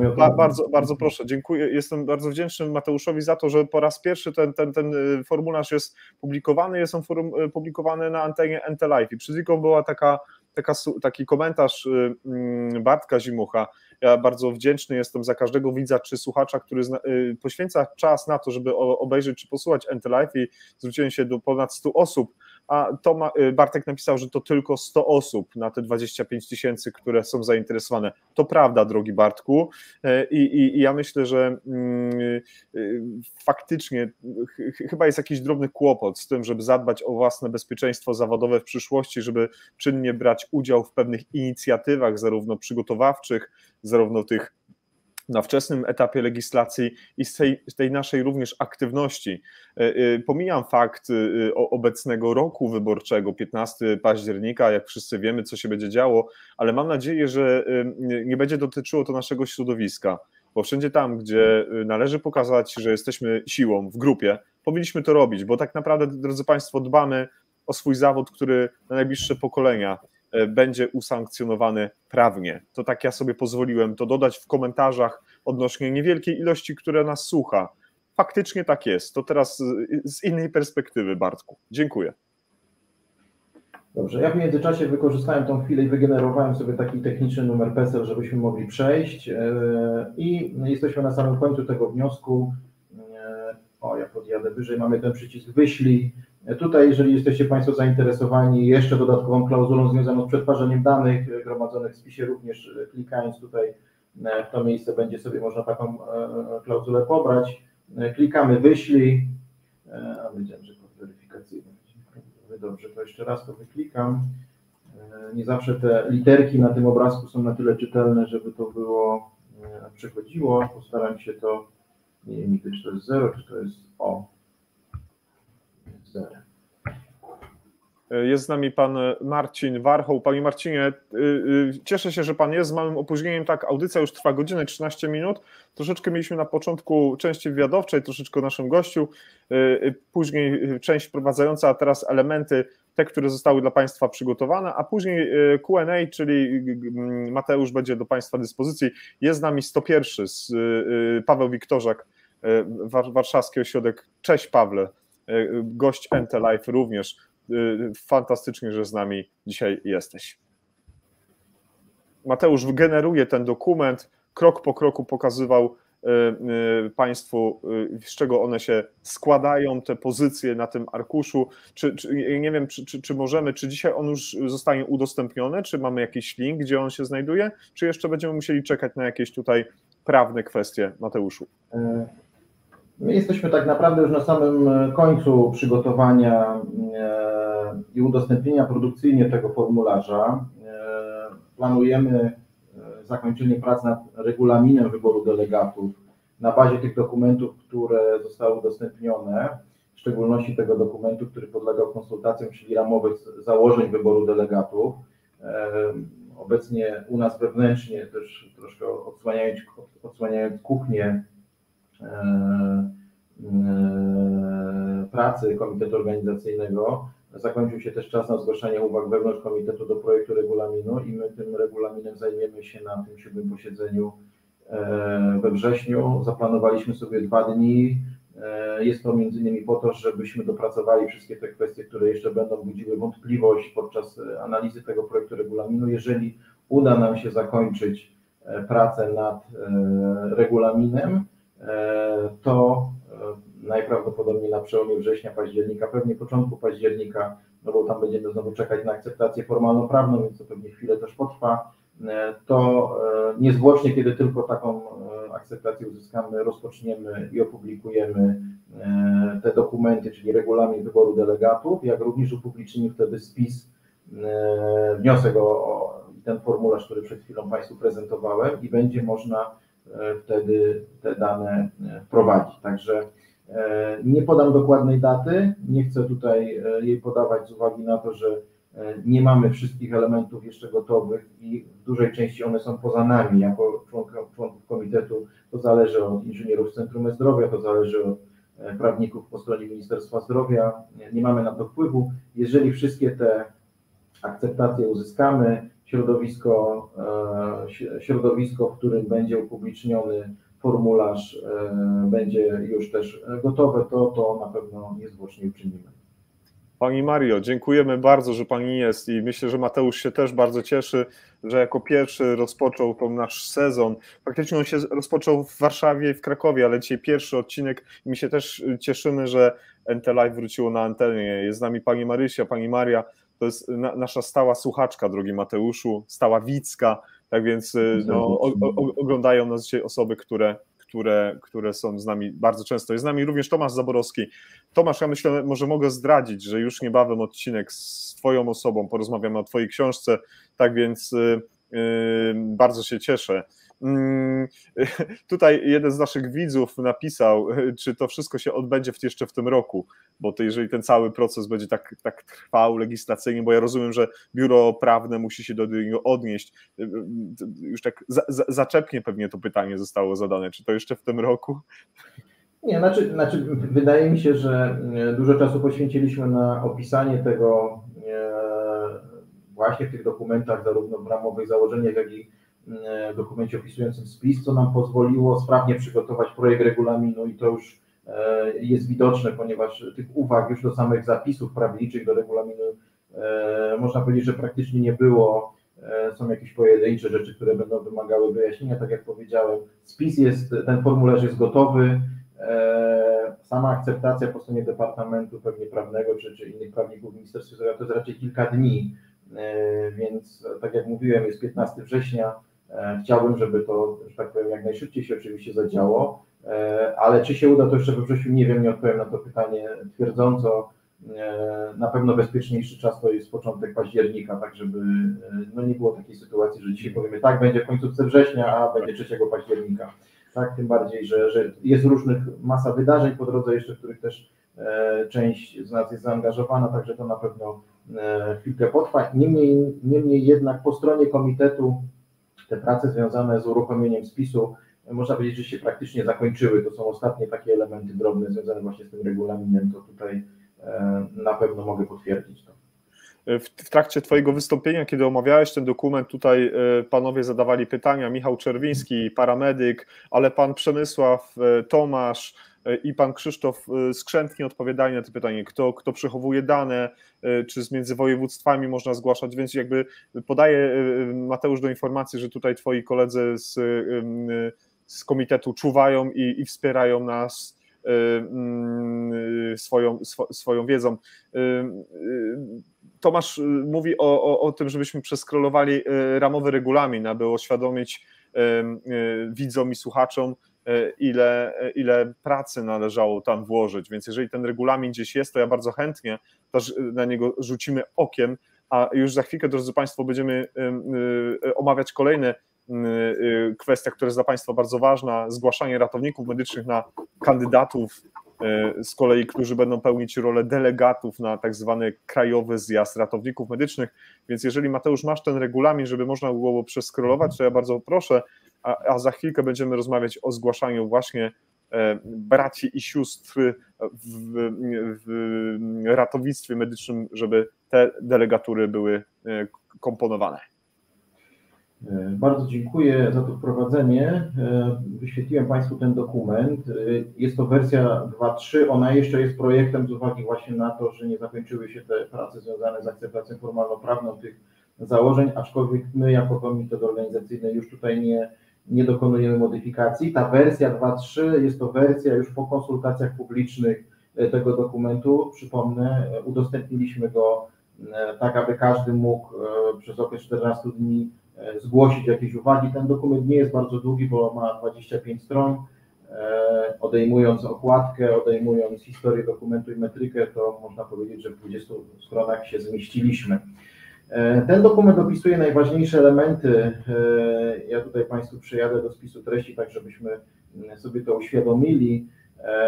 Przede wszystkim spis ratowników medycznych, plan komunikacji, złożenie wniosku o wpis do spisu ratowników medycznych, zgłoszenie kandydata na delegata Krajowego Zjazdu Ratowników Medycznych, jak będziemy postępować z listą kandydatów na delegatów na Krajowy Zjazd w poszczególnych województwach, jaką przyjęliśmy liczbę delegatów na Krajowy Zjazd, terminy i lokalizacje zgromadzeń wojewódzkich, rejonowych zgromadzeń wojewódzkich, komisje przeprowadzające wybory, jak będziemy publikować wyniki, jak wygląda termin Krajowego Zjazdu Ratowników Medycznych, jak wygląda publikacja wyników na poszczególnych stanowiskach w władzach przyszłego samorządu, no i zakończenie działalności komitetu, no bo ten moment też kiedyś nastanie w momencie, kiedy wybierzemy te władze. Nie wiem, czy jest jakiś obszar, na którym chcesz, żebym się chwilę dłużej zatrzymał. My podamy link do tego. My podamy link, gdzie ten regulamin jest i każdy z Państwa będzie mógł krok po kroku przeanalizować sobie te punkty, bo to nie są zapisy gdzieś wyssane z jakiejś przestrzeni nieznanej, one mają potwierdzenie właśnie w zapisach prawnych. Ja przeglądałem ten dokument, nie jestem prawnikiem, nie jestem specjalistą do spraw administracji, ale wydaje się to czytelne i nawet dla takiego średnio rozgarniętego medyka jak ja jest to dosyć zrozumiale napisane, tak więc bardzo się cieszę, że te dokumenty są dostępne i właśnie ten wątek, który nas bardzo interesuje, właśnie o tych zgłaszaniu ratowników medycznych, no jest taki bardzo ważny, no bo jakby pośród nas zostaną wydelegowani odpowiedni kandydaci na tych delegatów, czyli oni staną się tymi delegatami i pośród nich ten cały proces będzie się odbywał. Tak to mam rozumieć.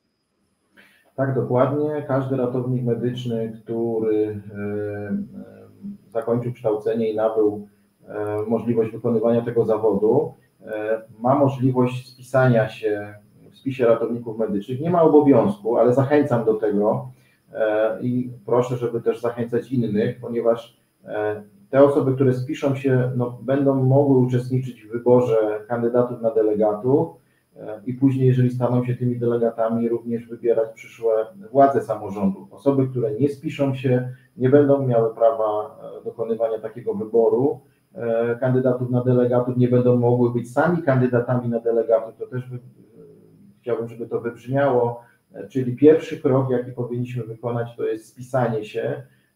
Jest to dosyć proste. My jako komitet organizacyjny również w ramach planu komunikacji szykujemy się do tego, tak aby trafić do jak największej rzeszy ratowników medycznych. Nie jest to oczywiście ani łatwe, ani proste, ponieważ rejestru ratowników nie ma na dzień dzisiejszy. Są oczywiście organizacje zrzeszające ratowników medycznych, są instytucje, w których ratownicy medyczni pracują, niemniej jednak no nie zawsze mamy tutaj 100% pewność, że wszystkich ratowników poinformujemy, bo takie pytania też się pojawiły. Niemniej jednak szykujemy kampanię informacyjną. Ja może tutaj też pozwolić, że zaprezentuję jedną z grafik, Proszę którą uprzejmie. tutaj dzięki uprzejmości Tomka Wyciszkiewicza komitet przygotował na potrzeby właśnie prezentacji i zachęcenia do udziału w spisie ratowników medycznych. Udostępniłem tą grafikę, powinniście Państwo już ją widzieć. Ona dotyczy akurat takiego jednego pierwszego kroku, czyli spisania się. Mamy 4 kroki. Tak naprawdę to, co przed chwilą pokazałem na formularzu, staraliśmy się w prosty sposób i czytelny ująć. Będzie to materiał, który będzie kolportowany zarówno w naszych kanałach komunikacji, jak i będzie kierowany do organizacji, które zrzeszają ratowników medycznych, do instytucji, które zatrudniają ratowników medycznych, bo będziemy też tym materiałem docierać do pracodawców, tak żeby starać się docierać do jak najszerszej grupy ratowników medycznych i będziemy starali się każdy taki proces kolejny, czyli później zgłaszanie kandydatów na delegatów, również w formie takich przystępnych grafik prezentować. To również będą materiały, które można kolportować będzie już w miejscach, w których pracujemy. One będą dostępne zarówno na stronie Ministerstwa Zdrowia, jak i do pobrania na naszym kanale na Facebooku, jak i również inne organizacje, które delegowały członków komitetu, będą to u siebie publikowały. Będziemy starali się i będziemy dbali o to, żeby jak najszerszą rzeszę ratowników powiadomić. Tutaj też apeluję i proszę Państwa, jeżeli macie takie możliwości, to też zachęcajcie do spisywania się, do udostępnienia tych informacji. Powinno nam wszystkim zależeć, żeby jak największa grupa ratowników medycznych wzięła udział w wyborach i oddała swój głos i wybrała te osoby, które faktycznie będą reprezentować to środowisko. Zresztą apelował w tej kwestii Bartek Zimo kilka dni temu, kiedy pisał post. On dosyć rzetelnie śledzi przebieg waszych prac i bardzo dobrze, bo tak jak Bartek wypowiada się o tobie, że jesteś kompetentną osobą w tym zakresie, żeby posługiwać się tymi narzędziami prawno-administracyjnymi, tak Bartek też ma taką analityczny zmysł wybierania informacji i wyłapywania tych wszystkich kwestii, które wydają się być problematyczne i Bartek tam właśnie zwrócił uwagę, żebyśmy głosowali na rzetelnych ludzi, żebyśmy się też poddali temu spisowi. Tutaj pan paramedyk zadaje pytania, pan Tomasz odpowiada, bardzo dużo ciekawych kwestii tutaj się dzieje, drodzy Państwo, w komentarzu. Paramedyk zapytał, czy może ratownik sam się zgłosić, to może niech to wybrzmi, Mateusz, z twoich ust, żeby to było zarejestrowane na Spotify. No więc komitet ustalił, że nie można się samemu zgłosić na kandydata na delegata. Przyjęliśmy taką formułę, że inny ratownik medyczny będący w spisie ma prawo zgłosić innego ratownika medycznego. Tak to zostało ustalone, tak zostało zapisane w dokumencie i w regulaminie. Okej, świetnie. Tutaj są pytania odnośnie kosztów i tak dalej, więc za chwilkę te wszystkie pytania będą się jeszcze przewijały, bo one też będą pewnym podsumowaniem tej ostatniej naszej części. Dobrze, o roli mówiliśmy, o finansowaniu mówiliśmy o etapach prac, w trakcie których teraz komitet jest, to co zostało zrobione. Ci wszyscy Państwo, którzy nas dołączyli, pamiętajmy, że komitet nie działa od stycznia 2023 roku.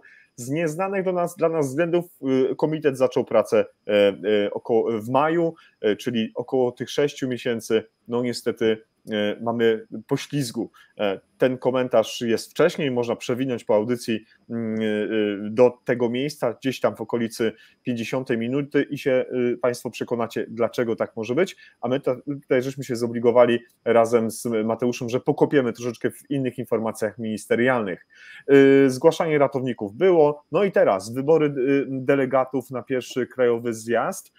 Warto, żeby to wybrzmiało, warto, żeby o tym opowiedzieć, bo to jest, no właśnie, używanie już odpowiednich narzędzi, którymi będziemy się posługiwać, bardzo spersonalizowanymi, prawda?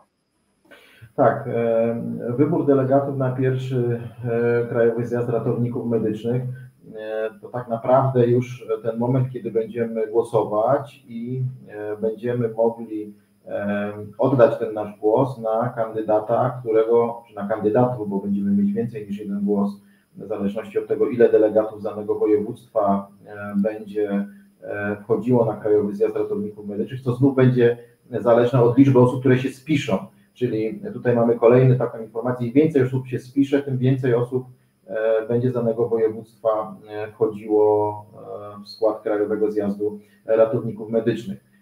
To, co warto tutaj powiedzieć, to lista kandydatów na delegatów, ona będzie wcześniej znana, jeszcze przed datą wyborów w danym województwie. Każda osoba, która przyjdzie na zgromadzenie wojewódzkie czy na te zgromadzenia rejonowe, otrzyma po weryfikacji tożsamości kartę do głosowania. Na tej karcie do głosowania będziemy mieć nazwiska tych kandydatów, które też wcześniej będziemy znali. Każdy będzie mógł oddać głos, będzie to głos oczywiście tajny, będzie wrzucony do urny. No i w taki sposób kandydaci na delegatów, którzy uzyskają największą liczbę głosów w danym województwie, otrzymają ten mandat delegata i będą uczestniczyć później w wyborze władz Krajowego Zjazdu Ratowników Medycznych. Okej, to czy mogę w tym momencie odnieść się do komentarza Bartka, który zadał, bo przed chwilą ja poruszyłem ten wątek podsumowujący, a ten komentarz jest ważny. Bartek napisał, że komitet powstał tak późno, ponieważ nawet w tej kwestii nie mogła się dogadać i podważała prawa drugiego. Ale kto? Ta grupa osób, Bartku, ten komitet, jak to wyglądało? Co na ten temat powie Mateusz? Znaczy, szanowni Państwo, trzeba też stać, wydaje mi się, na gruncie przepisów i prawa. Jeżeli powstały wątpliwości co do możliwości zgłaszania przez jakieś organizacje kandydatów na tych delegatów, czy w ogóle dana organizacja mogła zgłosić i takie pytania zostały wystosowane do Ministerstwa Zdrowia, no to wydaje mi się, że dobrze, że to się stało na samym początku, ponieważ pamiętajmy, że niedobrze by było, gdyby komitet zaczął działać z wadą prawną, tak, jeśli chodzi o działanie na gruncie przepisów obowiązującego prawa. Także przypuszczam, że w tym okresie te wyjaśnienia i te ustalenia po stronie Ministerstwa Zdrowia i tych organizacji, które zgłosiły kandydatów, trwały. Przypuszczam, że to się wtedy odbywało. Tak? Nie odpowiem Państwu na 100%, bo nie wiem, nie uczestniczyłem w tym. Niemniej jednak pewnie to w tym okresie się działo. Dziękuję za ten komentarz. Bardzo się cieszę, że w trakcie naszej dzisiejszej rozmowy padają trudne pytania, trudne komentarze, bo tak żeśmy sobie postawili za punkt honoru z Mateuszem, żeby to było jak najbardziej transparentne, żeby nie było tak, że się tylko, drodzy Państwo, klepiemy po plecach, mówimy, że jesteśmy świetni, super, a tak naprawdę wychodzi nam jakiś bubel, jakiś zakalec, którego naprawdę nikt nie będzie chciał później zjeść, bo teraz tworzymy coś naprawdę bardzo wielkiego i za Bartkiem, za Mateuszem, za Tomaszem, za wieloma osobami będę powtarzał jak mantrę, zadbajmy o to, żebyśmy się potem nie obudzili z ręką w nocniku, żeby później się nie okazało, drodzy Państwo, że powiemy, wyszło jak zwykle. Pokażmy tym razem środowisku medycznemu, że ratownicy medyczni są w stanie się tak sprężyć, tak zrobić, tak jak robimy to przy NZK, tak jak robimy to przy umierającym pacjencie, tak samo jak robimy to przy bardzo trudnych sytuacjach, bo wtedy pokazujemy naszą siłę, więc nie dajmy sobie w tym razem tej zarówno przyjemności i obowiązku odebrać. Tak myślę, Mateusz. Tak, jak najbardziej zgadzam się i podpisuję się pod tym obydwoma rękoma, także to jest nasz główny cel i dobrze się stało, że jeżeli, tak jak powiedziałem, były jakieś wątpliwości, że była próba ich wyjaśnienia na samym początku. Przyjęliśmy na komitecie, że te wyjaśnienia, te pytania również padały przecież na pierwszym posiedzeniu. No i przyjęliśmy te wyjaśnienia, które zostały przekazane. Czekamy, pracujemy dalej, realizujemy nasze zadania. Nie patrzymy do końca na historię, no bo to już jest coś, co się zdarzyło, na co pewnie nie mamy wpływu, nie zmienimy tego. Skupiamy się teraz na merytorycznym przygotowaniu tych wszystkich dokumentów i materiałów, żeby jak najszybciej uruchomić spis ratowników medycznych i rozpocząć pierwsze wybory w poszczególnych województwach, aby wybierać delegatów i później organizować krajowy zjazd. Wydaje mi się, to jest naszym wspólnym celem, ale pamiętajmy zawsze o merytoryce, o tym, żeby to było zgodne z przepisami i transparentne, żeby nam nikt nie zarzucił, czy później historia, że postąpiliśmy w taki, a nie inny sposób. Stąd nasza rola jako komitetu jest podwójnie trudna, ponieważ, tak jak powiedziałem, my jesteśmy medykami, mamy większe, mniejsze doświadczenia z tego obszaru formalno-prawnego, ale staramy się tutaj wspólnie do tego, aby było to zrobione zgodnie właśnie z obowiązującymi przepisami. Przekazujemy te dokumenty do akceptacji osób, które mają kompetencje w tym obszarze, tak żeby to zweryfikowały, zwróciły uwagę, czy zgłosiły jakieś błędy, które ewentualnie byśmy w tych dokumentach poczynili, bo chcemy to zrobić właśnie w sposób taki bardzo merytoryczny, żeby nikt nie mógł w żaden sposób zarzucić, że coś było nie tak przygotowane, czy niezgodnie z obowiązującymi przepisami, także to też na to czasu potrzeba i to też wymaga chwili. Niemniej jednak wydaje mi się, że nie możemy iść na skróty i teraz na chybcika organizować wybory, bo chcemy je szybko zrobić, ale zapomnimy o dużej części procesów, których w ogóle nie zabezpieczymy i potem będzie problem, więc staraliśmy się bardziej skupić na początkowej fazie na tej pracy takiej analitycznej, wyszukania tych procesów i ich opisania, tak żebyśmy teraz właśnie już mogli bardziej spokojnie do tego podejść, bo wszystkie te sytuacje, które zidentyfikowaliśmy, potencjalne ryzyka, które zostały zidentyfikowane, zostały opisane w jednym czy w drugim dokumencie i one nie powinny już powodować perturbacji na etapie realizacyjnym, co oczywiście nie wyklucza jakichś sytuacji, które nagle się, że tak powiem, wystąpią, których nie przewidzieliśmy, ale to jest życie i zobaczymy, jak to będzie wyglądało. Każdy, kto wydaje mi się zapoznał się z tymi dokumentami, widzi, że staraliśmy się to opisać jak najszerzej, z jak największej strony. Daliśmy do konsultacji publicznych te dokumenty, ten dokument główny, bazowy, tak żeby poznać opinię środowiska. Nie było dużo uwag, to były jakieś pojedyncze uwagi. Te, które mogliśmy, uwzględniliśmy w całości, te, które mogliśmy w części, to uzgodniliśmy i zmodyfikowaliśmy ten dokument, tak żeby właśnie wsłuchać się też w te potrzeby i w te uwagi, które też zgłaszało środowisko. Także mając na uwadze to, że tych uwag było właśnie niedużo i one dotyczyły takich bardzo drobnych elementów, to też pokazuje, że ten czas poświęcony na przygotowanie tych materiałów zabezpiecza nas wszystkich, bo to nie tylko chodzi o członków komitetu, ale nas wszystkich, że te wybory są przygotowywane na takim bardzo mocnym fundamencie. Doskonale. Pani Saba Struś. Pani Sabo, za chwilkę będzie Q&A. Jest Pani z nami od chyba, może nie od początku. Pozwoliliśmy sobie zostawić tę ostatnią część rozmowy, dyskusji między Państwem a Mateuszem. Za chwilkę będzie Mateusz odpowiadał na wszystkie pytania. Mateusz, bądź tak uprzejmy, podaj mi link do tej listy wszystkich punktów, wszystkich uwag, które zostały wysłane do Was po konsultacji społecznej, żebyście Państwo mieli wgląd na to, o jakie kwestie były pytania, jakie te najważniejsze problematyczne sytuacje wzbudzały właśnie wątpliwości. Przejrzyjcie je i sami ocencie, czy bylibyście w stanie tam jeszcze coś dołożyć, ale pamiętajcie, że czas na konsultacje społeczne minął. Jeżeli pozwolisz, to ja udostępnię jeszcze, bo o tym nie mówiliśmy, gdzie tak naprawdę te wszystkie materiały można, że tak powiem... Tak. To jest kolejny punkt, tak, przed tym wejściem do Q&A, tak, to fakt. Ja Państwu udostępniłem pod stronę dedykowaną, macie tam u góry link, ja też Ci przesłałem już na czacie naszym wewnętrznym link do tej strony, jeżeli mógłbyś też upublicznić wszystkim.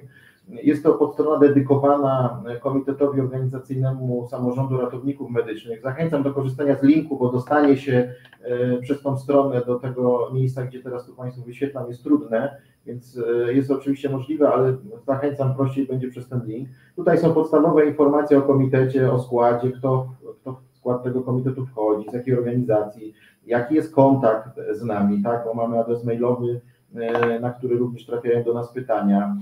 Tu jest też informacja o naszym profilu na Facebooku, jest to dodatkowy kanał komunikacyjny, którym się posługujemy. Mamy podstawy prawne, tutaj wszystkie ustawy, rozporządzenia, zarządzenia, w oparciu o które działamy, ale również myślę, że to, co jest najbardziej interesujące, są wszystkie materiały od samego początku związane z działalnością komitetu. Mamy wszystkie uchwały, które komitet podejmował. Mamy również protokoły z poszczególnych posiedzeń, tam jest informacja, nad czym się zajmowaliśmy, jakie ustalenia podjęliśmy. Jest to ułożone chronologicznie, czyli jeżeli mamy protokół z pierwszego posiedzenia, były na tym posiedzeniu podejmowane uchwały, to również są tutaj te uchwały zamieszczone, potem kolejne posiedzenie i kolejne. I zjadę na sam dół, już się nie będę tutaj, że tak powiem, zatrzymywał, bo to, co istotne, te dokumenty, które teraz sobie dzisiaj omawialiśmy, na przykład ramowe założenia wyboru delegatów, mamy tu pod pozycją 34, można sobie ten dokument w tej najświeższej wersji 2.3 pobrać. Pod nim mamy tabelę uwag, jakie zostały zgłoszone do tego projektu, wraz ze stanowiskiem członków komitetu do tych wszystkich uwag.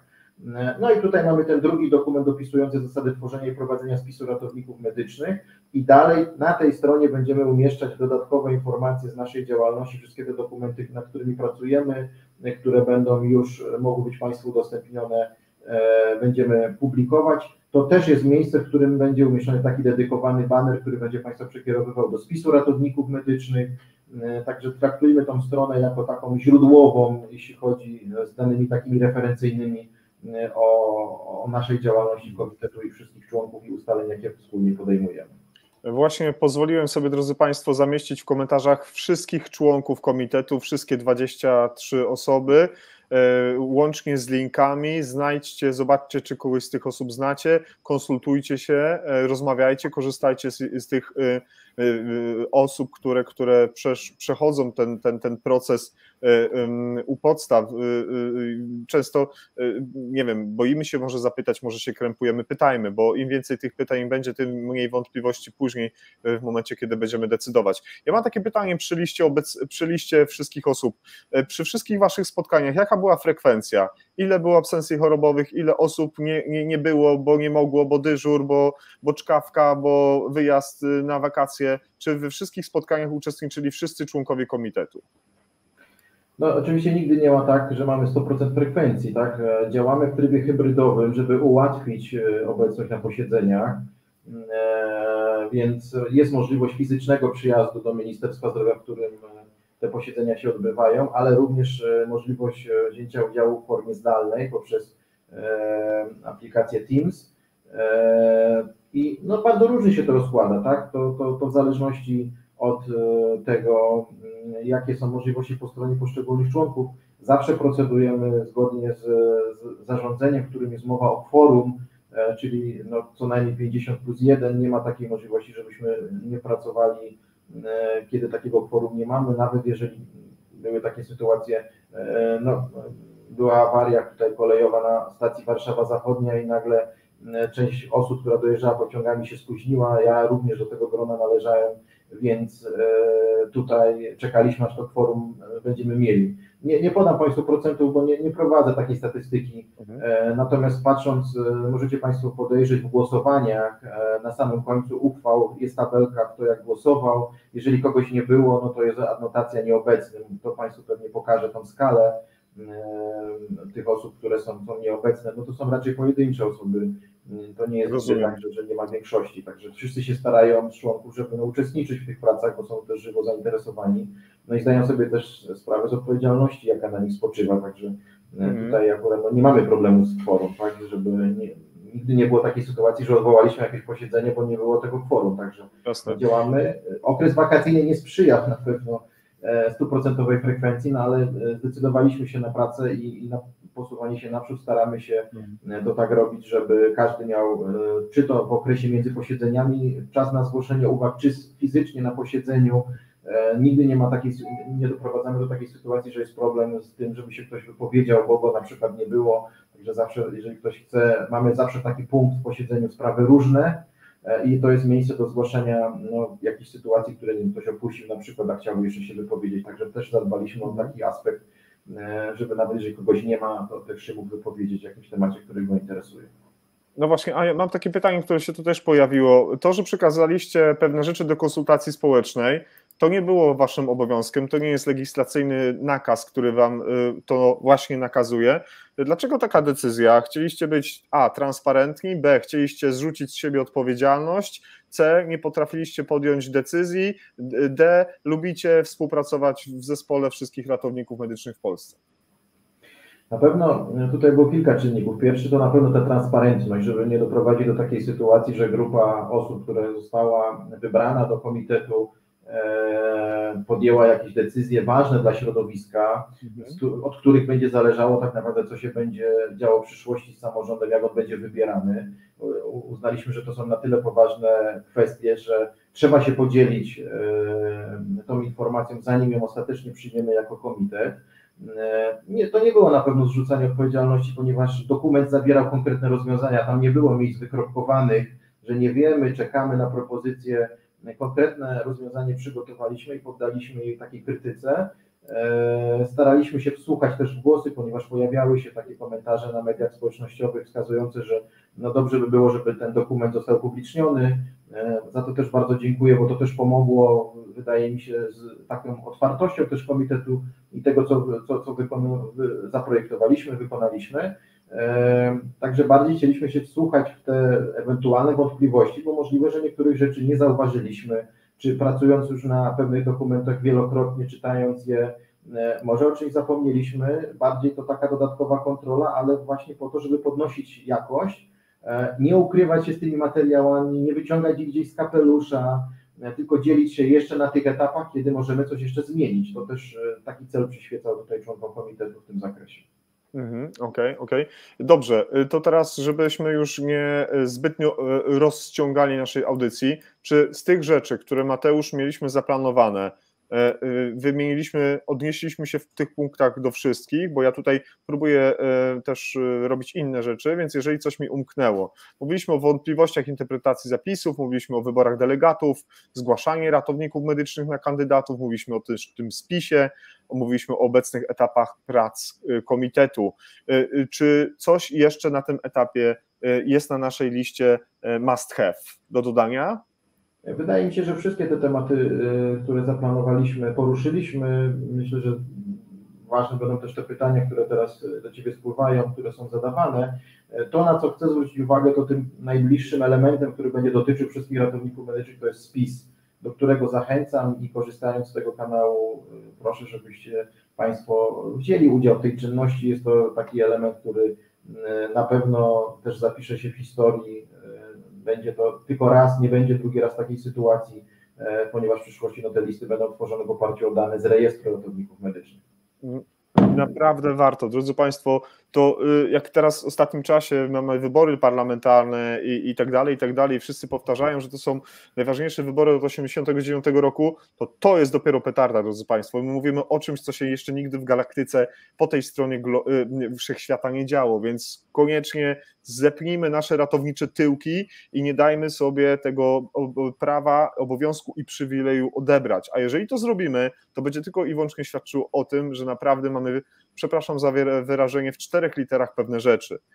I ja nie chcę tutaj stać po jakiejkolwiek stronie, czy po jednej, czy po drugiej. Będę dziennikarsko patrzył na problem. Będę się temu procesowi bardzo mocno przyglądał. Stąd też powiedziałem Mateuszowi, żeby nasza audycja nie była pierwsza i ostatnia. Mam nadzieję, że w niedalekiej przyszłości będą chętni do tego, żeby z komitetu zaprosić wskazane osoby, które będą chciały, może będą to opinie państwa, żeby te osoby usiadły po drugiej stronie i z nami przydyskutowały. A jeżeli się coś dzieje niepokojącego, jeżeli widzicie Państwo pewne nieprawidłowości, alarmujcie i mówcie, że coś nie działa. Dobrze, jesteśmy przy pytaniach. Bardzo bym chciał, to może od dołu zaczniemy. Pan Konrad, jaki okres spisu i jaki okres głosowań wojewódzkich został przyznany?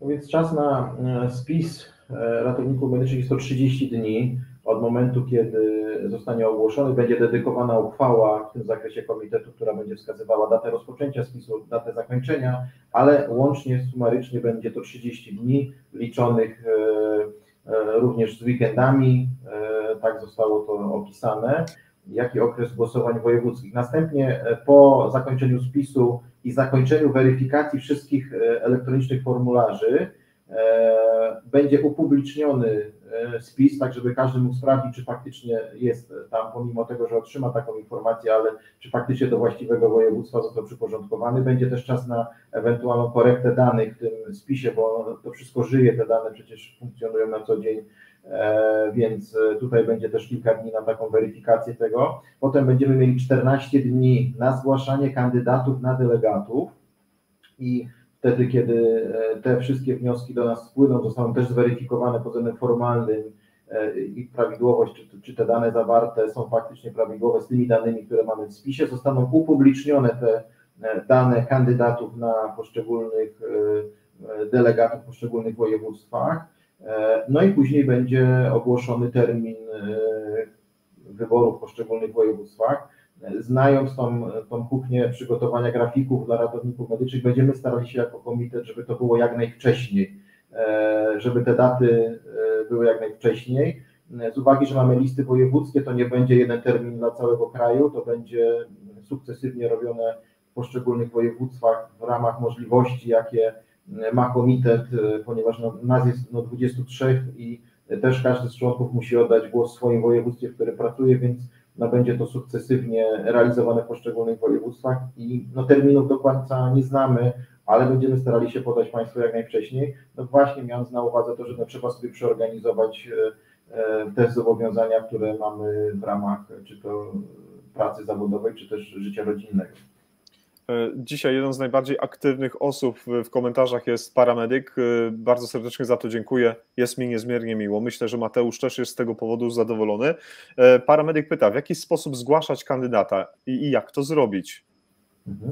Regulamin wyboru delegatów, który też niebawem będzie upubliczniony, on będzie zawierał w załączniku wniosek, który należy wypełnić i przesłać go do Ministerstwa Zdrowia. Będzie mogła być to forma tradycyjna, papierowa z podpisem klasycznym, ale będzie mogła być to również forma elektroniczna wniosku z podpisem kwalifikowanym, który będzie można przesłać przez ePUAP, także tutaj różne drogi dostarczenia tego wniosku będą. Będzie można to przynieść również w formie wydrukowanej do kancelarii w Ministerstwie Zdrowia i tam złożyć. Zwracam tylko uwagę na te terminy, żeby się zmieścić w tych 14 dniach. Jeżeli będziecie Państwo wysyłać te wnioski pocztą tradycyjną, to decyduje data wpłynięcia do Ministerstwa Zdrowia, ponieważ mamy bardzo złe doświadczenia, jeśli chodzi o dostarczanie przesyłek terminowych. Jeżeli będziecie wybierać taką formę i taką drogę dostarczenia, to zachęcam do korzystania z firm raczej kurierskich, których będziecie Państwo pewni, że ta przesyłka w konkretnym czasie trafi do Ministerstwa Zdrowia.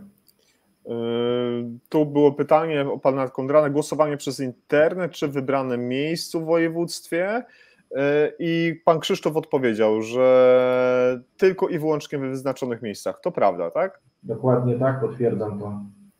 Okej, świetnie. Przepraszam bardzo, panie Marcinie. Pan Marcin Plonder, w jaki sposób komitet organizacyjny będzie zwołał pierwsze zgromadzenia wojewódzkie oraz zebrania rejonowe?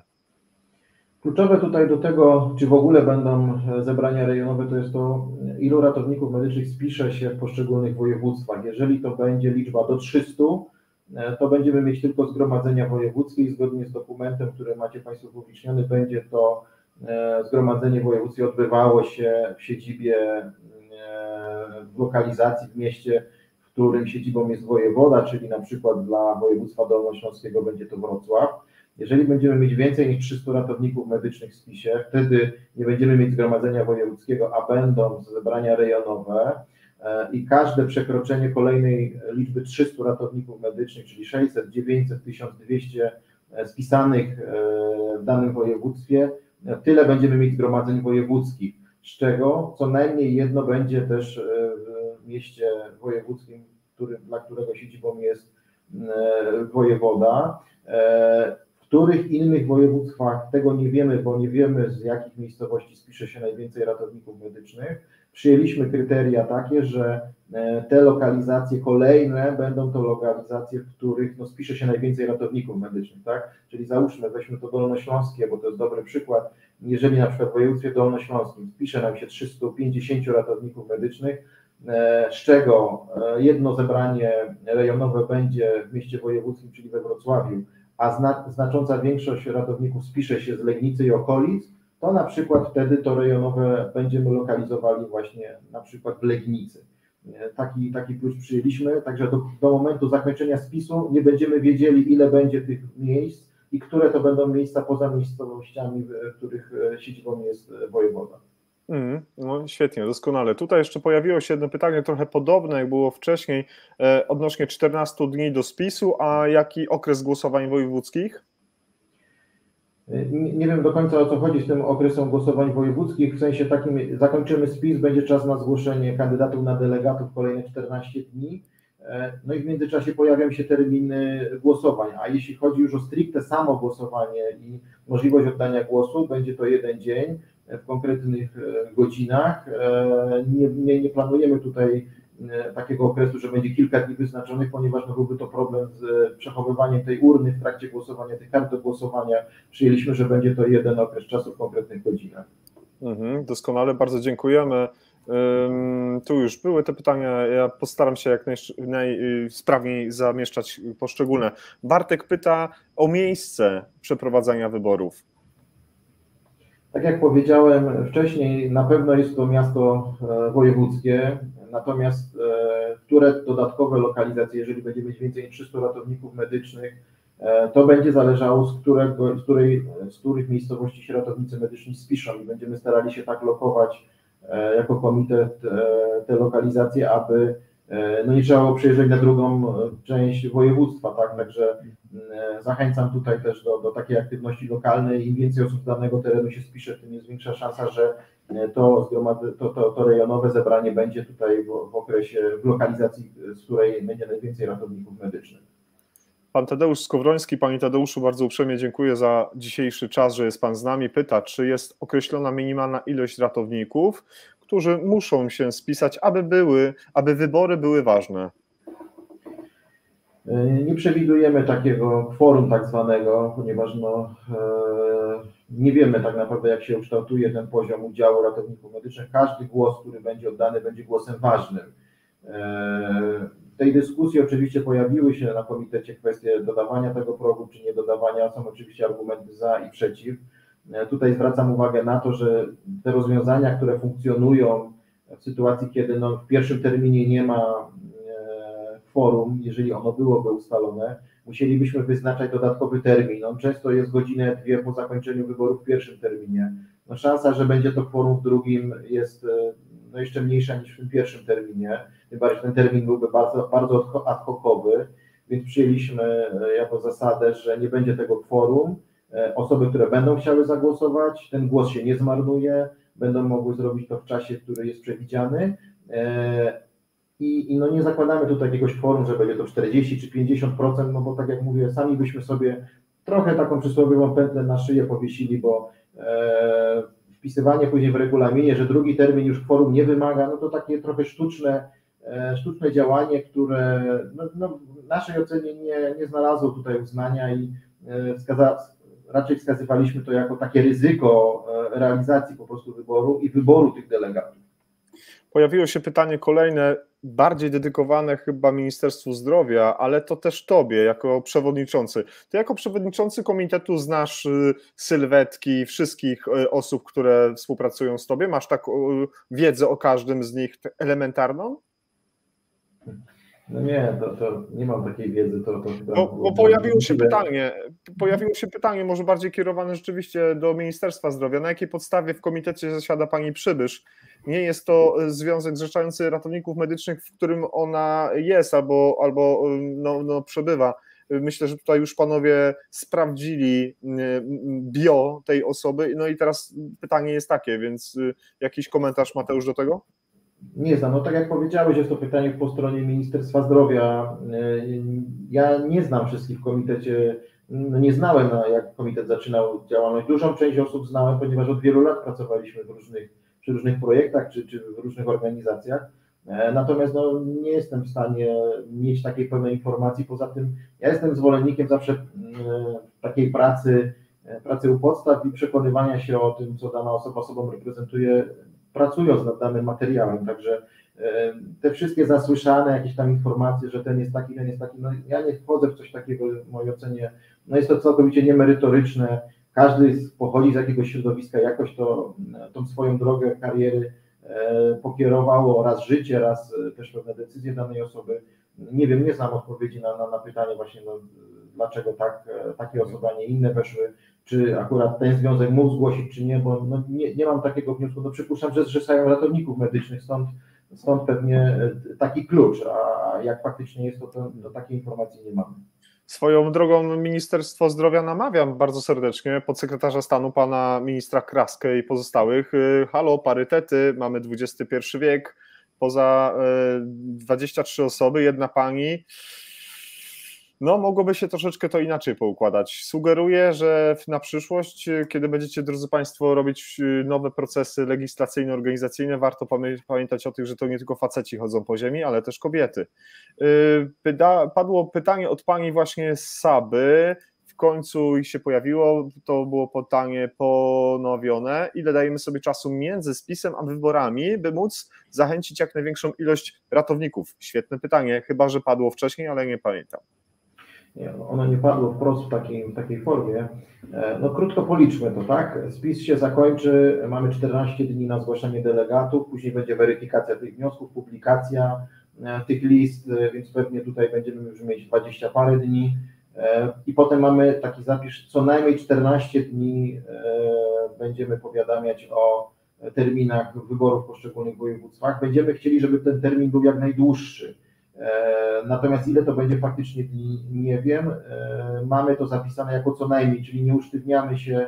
Pierwotnie było 14 dni na sztywno wpisane, teraz daliśmy po konsultacjach właśnie publicznych tego dokumentu co najmniej 14. Wykorzystamy każdy dzień, jeżeli tylko będziemy mogli te daty określić, to będziemy je znacząco wcześniej publikować. Na pewno te pierwsze terminy, no tu będzie troszeczkę mniej pewnie czasu niż na drugi, trzeci, czy tam nie wiem ile będzie tych terminów łącznie, bo tego jeszcze nie wiemy, to będzie zależało ile miejsc będziemy mieli, w których będzie trzeba przeprowadzić wybory i przygotować, wystawić komisje przeprowadzające te wybory, więc na pewno te terminy dla tych wyborów w tych województwach, które będą na samym końcu tego łańcuszka, no będzie dużo więcej czasu na to, żeby poznać te terminy. Jak to się będzie kształtowało, nie wiem, wiemy jaka jest intencja, wiemy jaka jest potrzeba, żeby to było jak najdłużej, a ile wyjdzie tego ostatecznie, no nie jestem w stanie Państwu teraz podać, bo to byłoby nierzetelne całkowicie. A zależy nam na jakości, a nie żeby było jakość. Pani Sabo, bardzo serdecznie dziękuję za ten głos. Pan Mateusz Kleinschmidt napisał pytanie, czy po utworzeniu samorządu reszta organizacji zrzeszających ratowników zostanie rozwiązana? No dobre to jest pytanie, na pewno na, że tak powiem, znalezienie miejsca, jeśli chodzi o działalność wszystkich organizacji, jest ich sporo, ale to jest pytanie, wydaje mi się, do szefów tych organizacji, do członków tych organizacji, patrząc przez pryzmat innych grup zawodowych i tego, jak to się dzieje w Europie, wydaje mi się, że ten tort jest bardzo obfity i dla każdej organizacji, która będzie chciała działać i działa aktywnie, a nie tylko jest, bo takie sytuacje również mają miejsce, to jest przestrzeń do działalności, tak? System ochrony zdrowia, czy ten nasz wycinek związany z zawodem ratownika medycznego, nie tylko w Państwowym Ratownictwie Medycznym jako systemie, w tym przedszpitalnym, ale SOR-owym, czy w innych miejscach, bo pamiętajmy, że ten katalog jest bardzo szeroki, a będzie jeszcze szerszy z uwagi na braki kadrowe, więc tak naprawdę ratownicy medyczni już są w wielu miejscach, a będą pewnie jeszcze szerzej identyfikowani w całym systemie ochrony zdrowia. Także tych obszarów jest bardzo dużo, jeżeli tylko będą organizacje chciały działać, wydaje mi się, jest ku temu miejsce i nie zabraknie na pewno tematów do działań. Doskonale. Pan Tadeusz wcześniej też napisał pytanie, jaki będzie podział liczby delegatów na województwo, zależny od ilości spisanych ratowników w danym województwie. Tak, dokładnie. Ja tutaj sobie pozwolę podeprzeć się dokumentem, który określa liczbę tych delegatów. Mniej więcej będzie ich finalnie około 192. Taką decyzję przyjął komitet w drodze uchwały, czyli finalna liczba to jest około 192. Ona jest uzależniona od liczby ratowników, która się spisze w poszczególnych województwach, czyli ten przydział mandatów na poszczególne województwa zależy od liczby ratowników medycznych. Ja może wyświetlę tą część dokumentu. Tak, bardzo proszę, bardzo proszę. Nie było, że ja tutaj sobie coś, że że tak powiem, przytaczam. Będzie tutaj wszystkim łatwiej, jeszcze powiększę to trochę, żebyście Państwo to dobrze widzieli. Bo bardzo się cieszę i od razu później podasz mi link w czacie i ja go wkleję. I kolekcjonujcie Państwo te zapiski, te dokumenty, bo one są naprawdę ze sprawnionych źródeł i łatwo je teraz pozyskać niż później szukać. Tak, dokładnie. I tak naprawdę podział tej liczby delegatów 192, o której powiedziałem wcześniej, zostanie obliczony jako iloraz liczby ratowników medycznych spisanych w danym województwie i ilorazu ogólnej liczby ratowników medycznych spisanych na terenie kraju. Oczywiście tutaj wpływ ma na to również ta docelowa liczba delegatów, która jest ustalona na tą liczbę 192. No jest to po prostu taki wzór matematyczny. Część niewiadomych znamy, tak? Natomiast część będzie zależała od liczby ratowników medycznych spisanych, więc nie jesteśmy w stanie powiedzieć, ile dla danego województwa tych delegatów przypadnie. Aczkolwiek jest to zamknięty algorytm wyliczania, jeśli chodzi o podział tej liczby delegatów. Tu wcześniej było pytanie od pana paramedyka. Jeżeli wybrzmiało, to super, jeśli nie, to jeszcze raz. Kto może zostać takim delegatem? Bo tu to pytanie już 2 razy mignęło, więc jeżeli to nie wybrzmiało jak należy, to proszę o uściślenie. Może to być każda osoba, która zakończyła kształcenie dedykowane dla zawodu ratownika medycznego. Jest to bardzo określone zero-jedynkowo w ustawie o zawodzie i samorządzie ratowników medycznych. Tutaj od razu może warto też wspomnieć, ponieważ te wątpliwości interpretacyjne do ustawy dotyczą ratowników, którzy zakończyli kształcenie i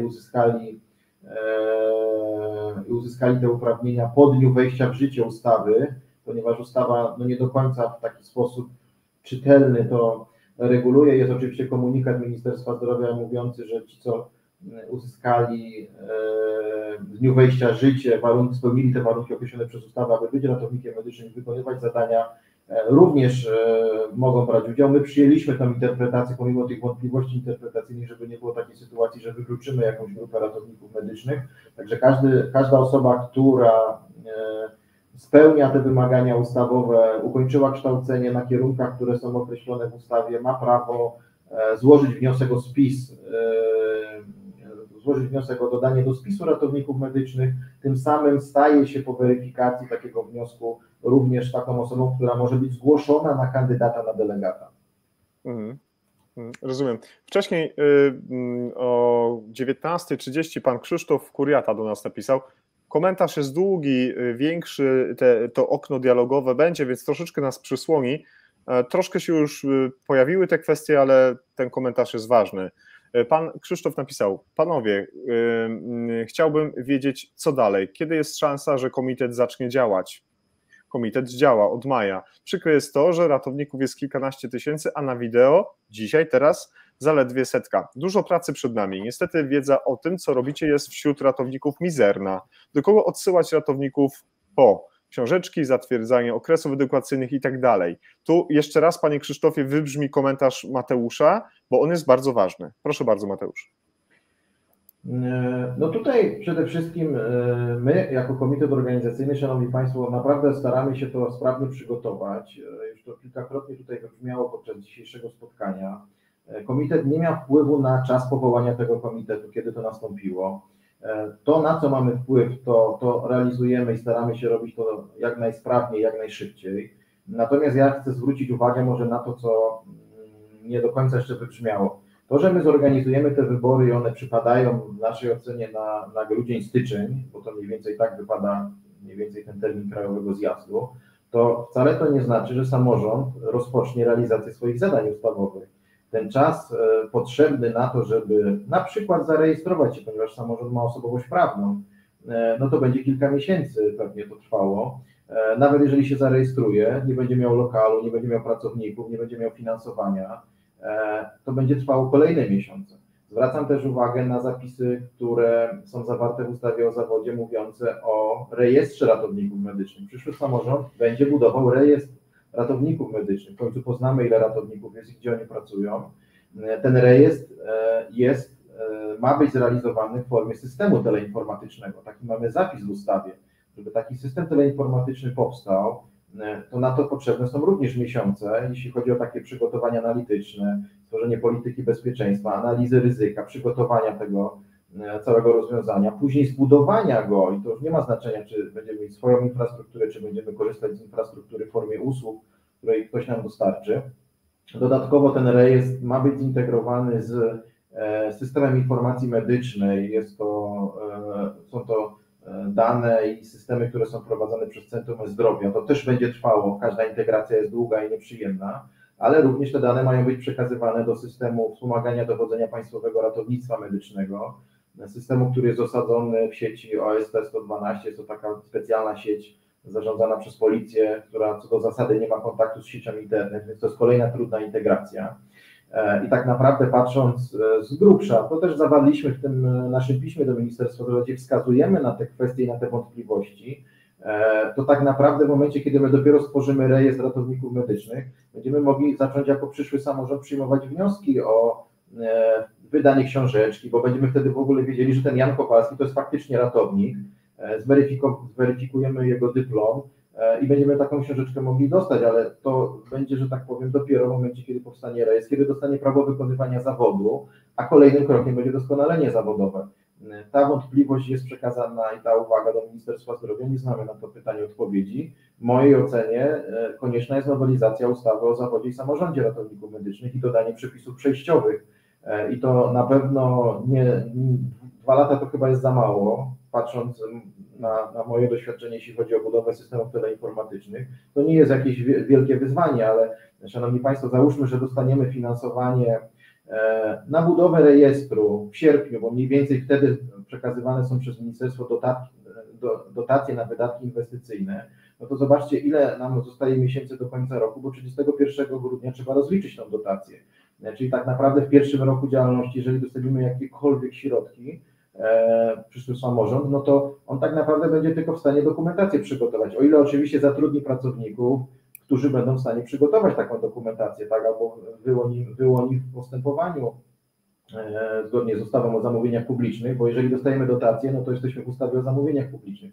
Więc ja tutaj na ostatnim posiedzeniu komitetu, kiedy gościem była pani zastępca dyrektora z Departamentu Kształcenia Kadr, chyba tak się ten Departament Ministerstwa Zdrowia nazywa, pani dyrektor Gadomska, zwracałem na to uwagę, koledzy i koleżanki z Komitetu Organizacyjnego również, że sam fakt wybrania władz komitetu, on nic nie zmieni, bo będziemy mieć tylko wybrane władze, pewnie się wszyscy będą nagle zgłaszać do komitetu, do samorządu przyszłego, poproszę książeczkę, poproszę prawo wykonywania zawodu, a samorząd powie, no niestety to będzie trwało kilka miesięcy, może nawet i lat, kiedy uzbroi się w narzędzia, uzbroi się w zespół ludzi, którzy będą to realizowali, będą rozpatrywali wnioski o wydanie prawa wykonywania zawodu i dopiero tak naprawdę samorząd zacznie działać za rok, 2, 3, może w pełni dopiero, tak? Oczywiście prostszym zadaniem jest uczestniczenie w procesie legislacyjnym i zgłaszanie uwag do projektów aktów prawnych, bo do tego nie wymagany jest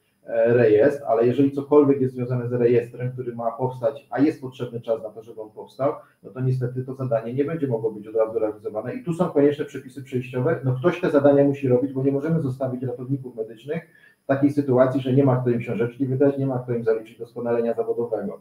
Te problemy są zgłoszone, komitet, że tak powiem, te ryzyka wszystkie, które zidentyfikował, wskazał. Czekamy na oficjalną odpowiedź Ministerstwa Zdrowia, sami jesteśmy ciekawi, jak to będzie wyglądało, ale moje prywatne takie zdanie, no bez nowelizacji ustawy, która to ureguluje w sposób taki, no jak to powinno wyglądać, nie da się tego rozwiązać szybko i sprawnie. Jeśli długo nie będziecie otrzymywać odpowiedzi, daj znać, to przeatakujemy ich legitymacją dziennikarską, a co tam, podrobimy na ziemniaku, stempel się zrobi i może wtedy szybciej te informacje do Was spłyną. Pani Katarzyna Bielat, Kasia, zaprzyjaźniona z Entelive, bardzo z nami jest, zadała pytanie. Projekty uchwał dotyczących wyboru władz samorządu będą powstawały na zjeździe, czy przygotuje je komitet organizacyjny? Tutaj również czekamy na odpowiedź Ministerstwa Zdrowia, kto ma przygotować projekty dokumentów na pierwszy Krajowy Zjazd Ratowników Medycznych, ponieważ ustawa jest tak skonstruowana, że Krajowy Zjazd się organizuje raz na kilka lat, a potem mamy tylko tryb nadzwyczajny zwołania.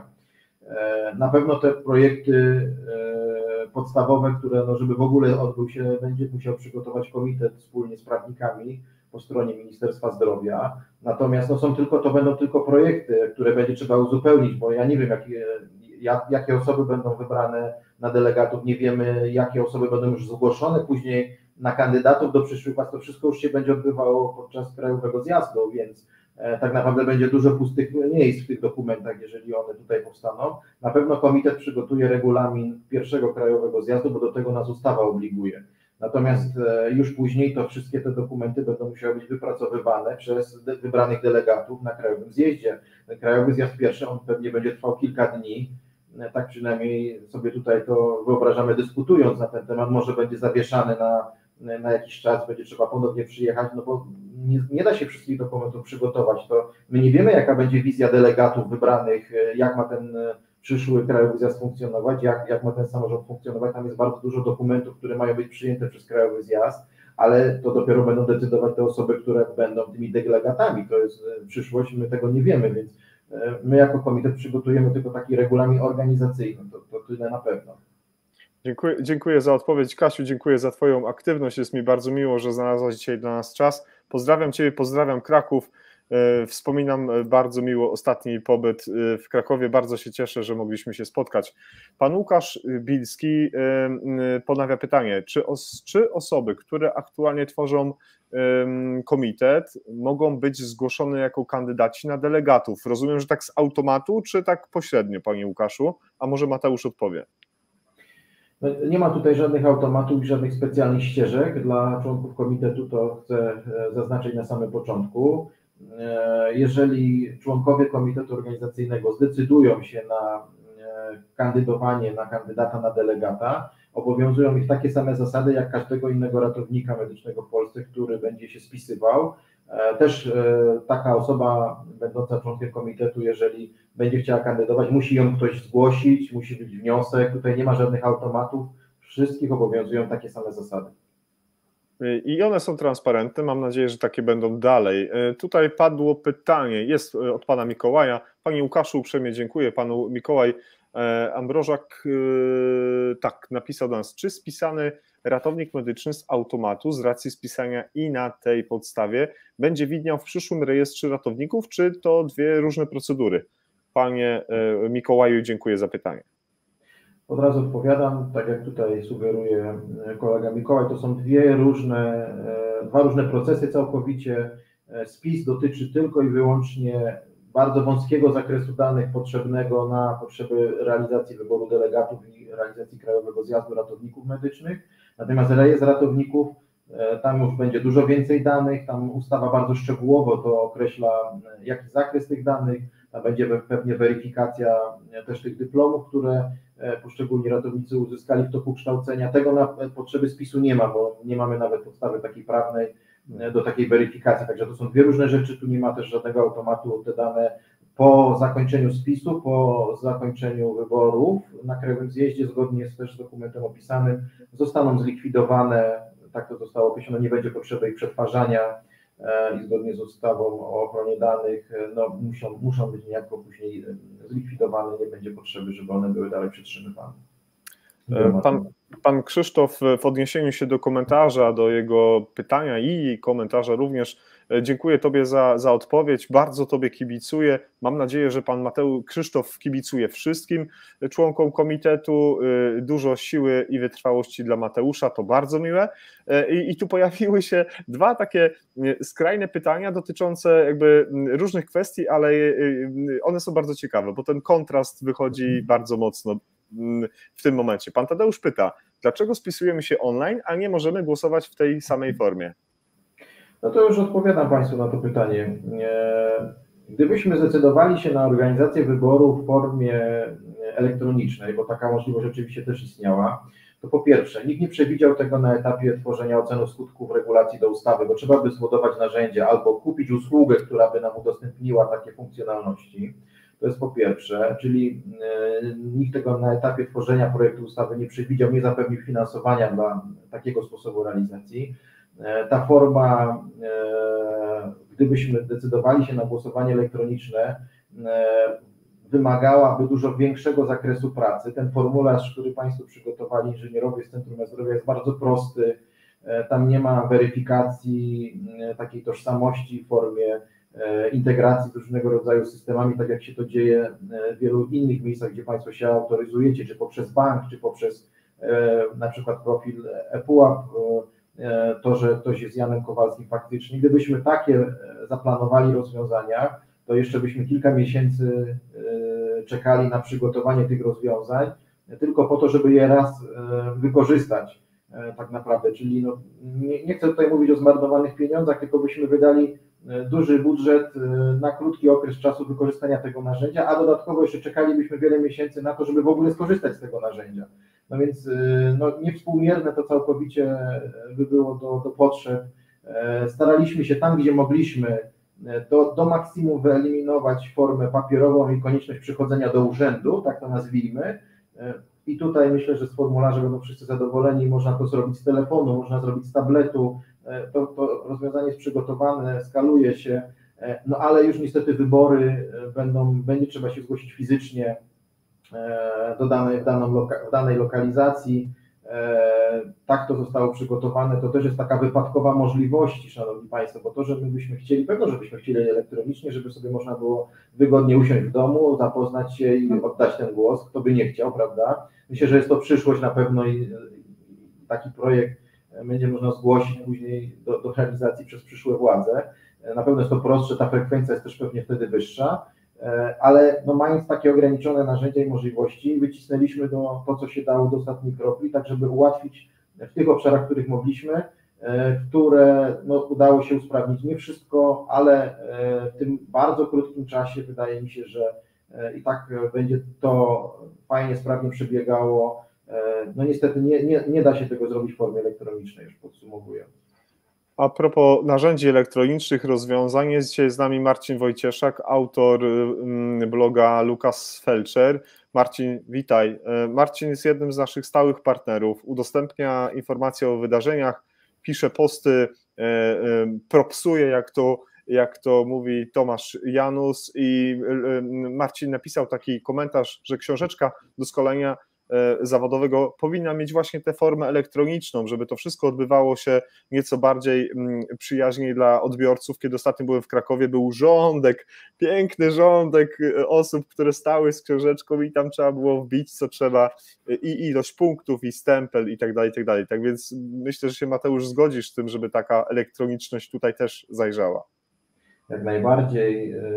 Ja jestem zwolennikiem, że tak powiem, eliminowania papieru i te osoby, które ze mną współpracowały, doskonale o tym wiedzą, tam gdzie to było możliwe, to się udało to zrobić. Na pewno jest to wyzwanie dla przyszłego samorządu, żeby to nie było w takiej formie archaicznej pieczątek, pieczęci, wpisów, nie zawsze czytelnych wpisów, tak, bo takie książeczki również otrzymywaliśmy i nie było to, że tak powiem, niedociągnięcie po stronie ratowników medycznych, a nawet po stronie organizatorów kursów i tych osób, które to wpisywały, że nie zawsze było wiadomo. Także na pewno przyszłościowo byłoby bardzo fajnie, gdyby to była forma elektroniczna, jak najbardziej. Nie ma tutaj, wydaje mi się, odwrotu od tego.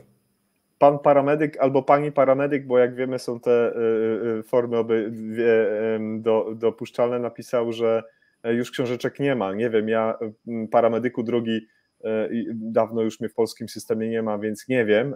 Podzielmy się takimi informacjami. Mateusz, wiesz coś na ten temat?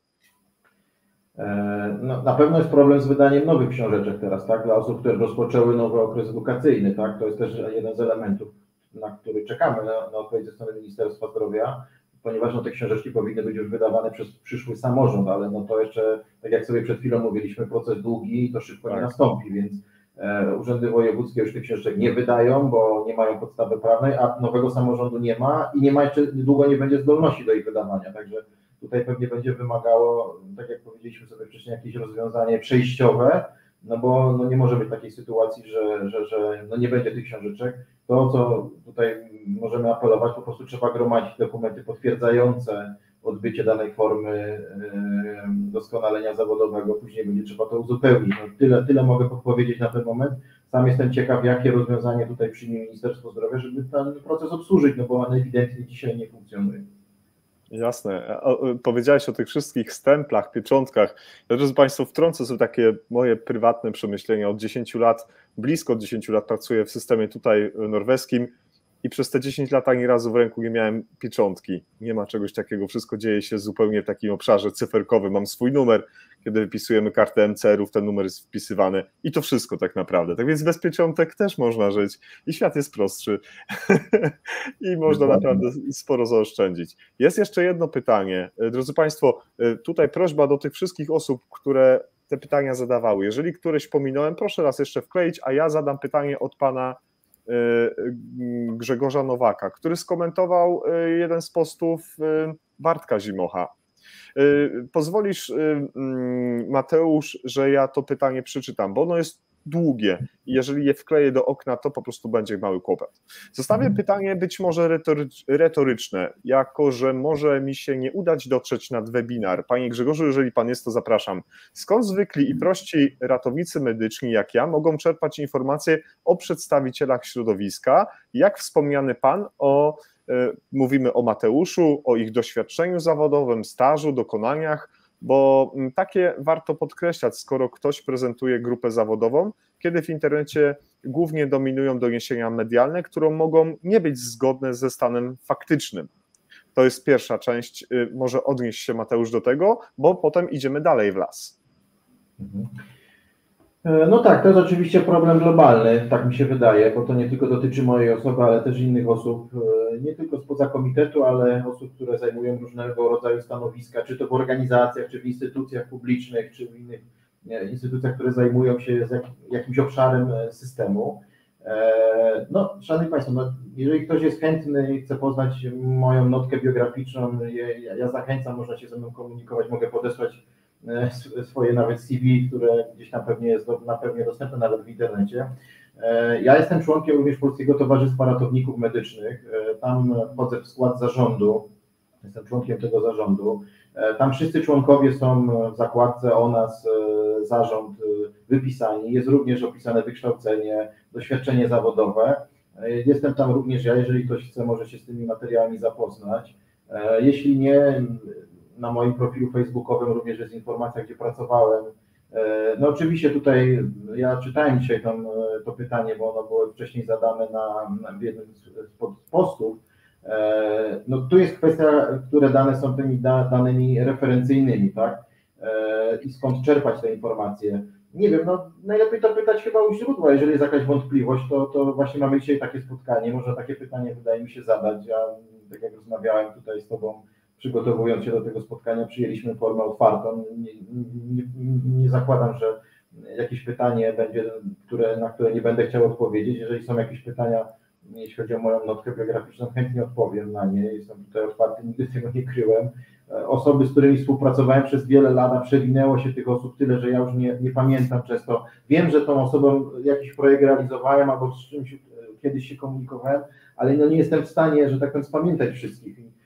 Może czasem nawet się tak zdarza, że mijam osobę, którą kiedyś pracowałem przy jakimś zadaniu, a no nie rozpoznaję. Tych osób było bardzo dużo, Szanowni Państwo.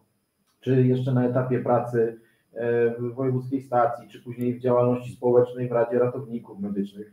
Potem 4 lata w Ministerstwie Zdrowia, no masa spotkań, w spotkaniach, w których uczestniczyło i nawet 200 osób, bo takie konferencje uzgodnieniowe projektów nowelizacji ustawy o Państwowym Ratownictwie Medycznym prowadziłem. Osobom, które były na tych spotkaniach, łatwiej, że tak powiem, identyfikować moją osobę niż mi, te 200 osób, które były na tym spotkaniu, a tych spotkań były setki, tak, pewnie może i tysiące.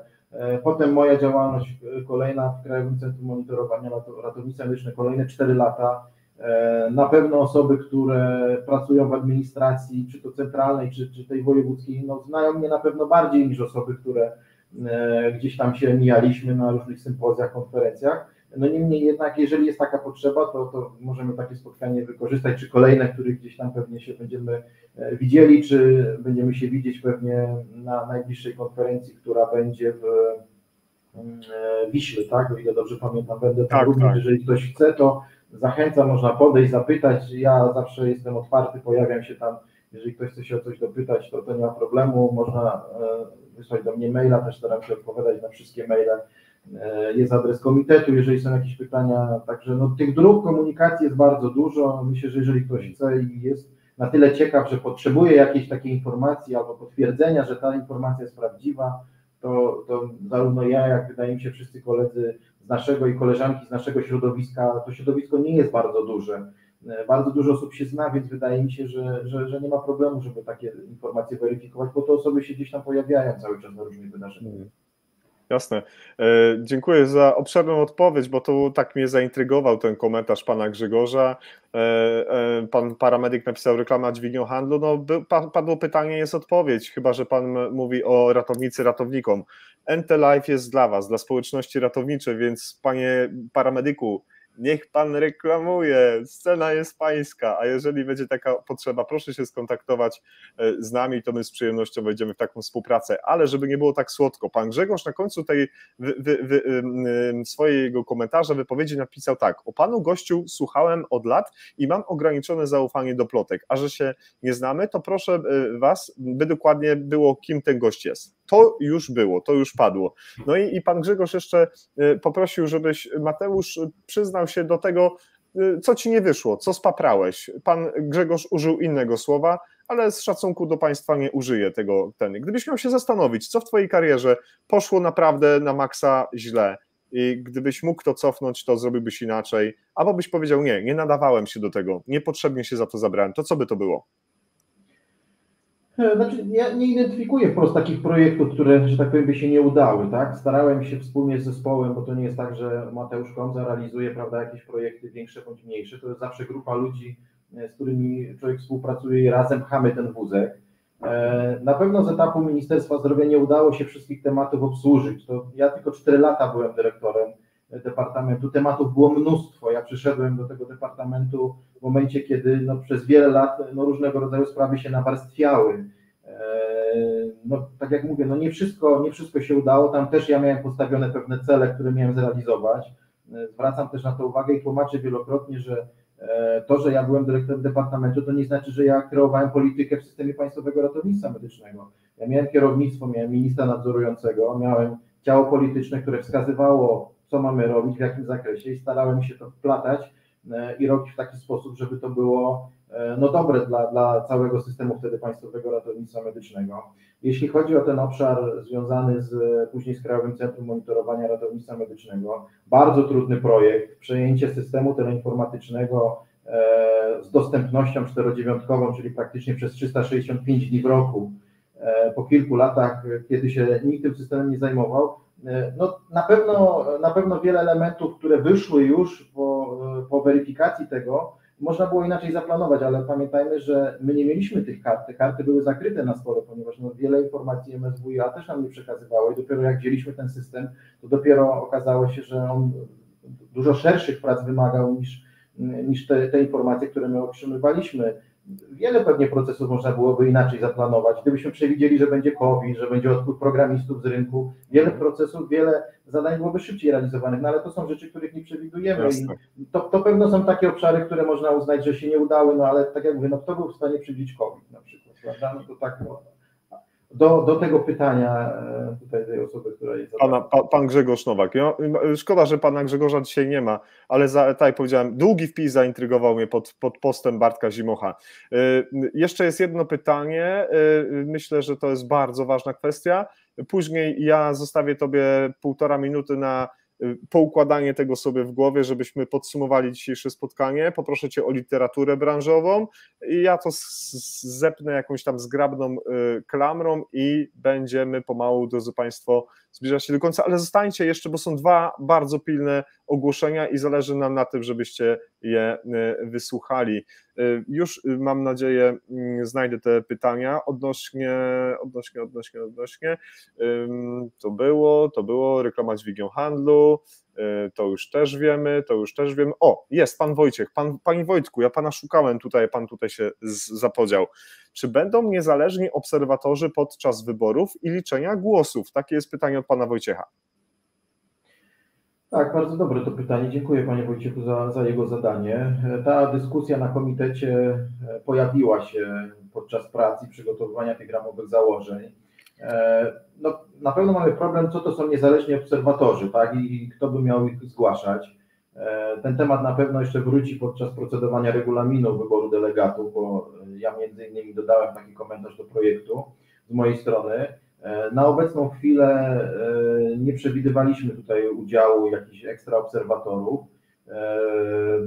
Tutaj decyzja ostatecznie jeszcze nie zapadła, tak jak powiedziałem, będziemy pewnie jeszcze na ten temat dyskutować, no bo tak jak mówię, nie wiemy do końca, jak by to miało wyglądać, co to są za niezależni obserwatorzy, kto by miał ich zgłaszać, jak dokonywać takiej weryfikacji, czy to faktycznie jest niezależny obserwator. No, bardzo duża liczba pytań i wątpliwości z tym związanych. Nie jest to na pewno zero-jedynkowe.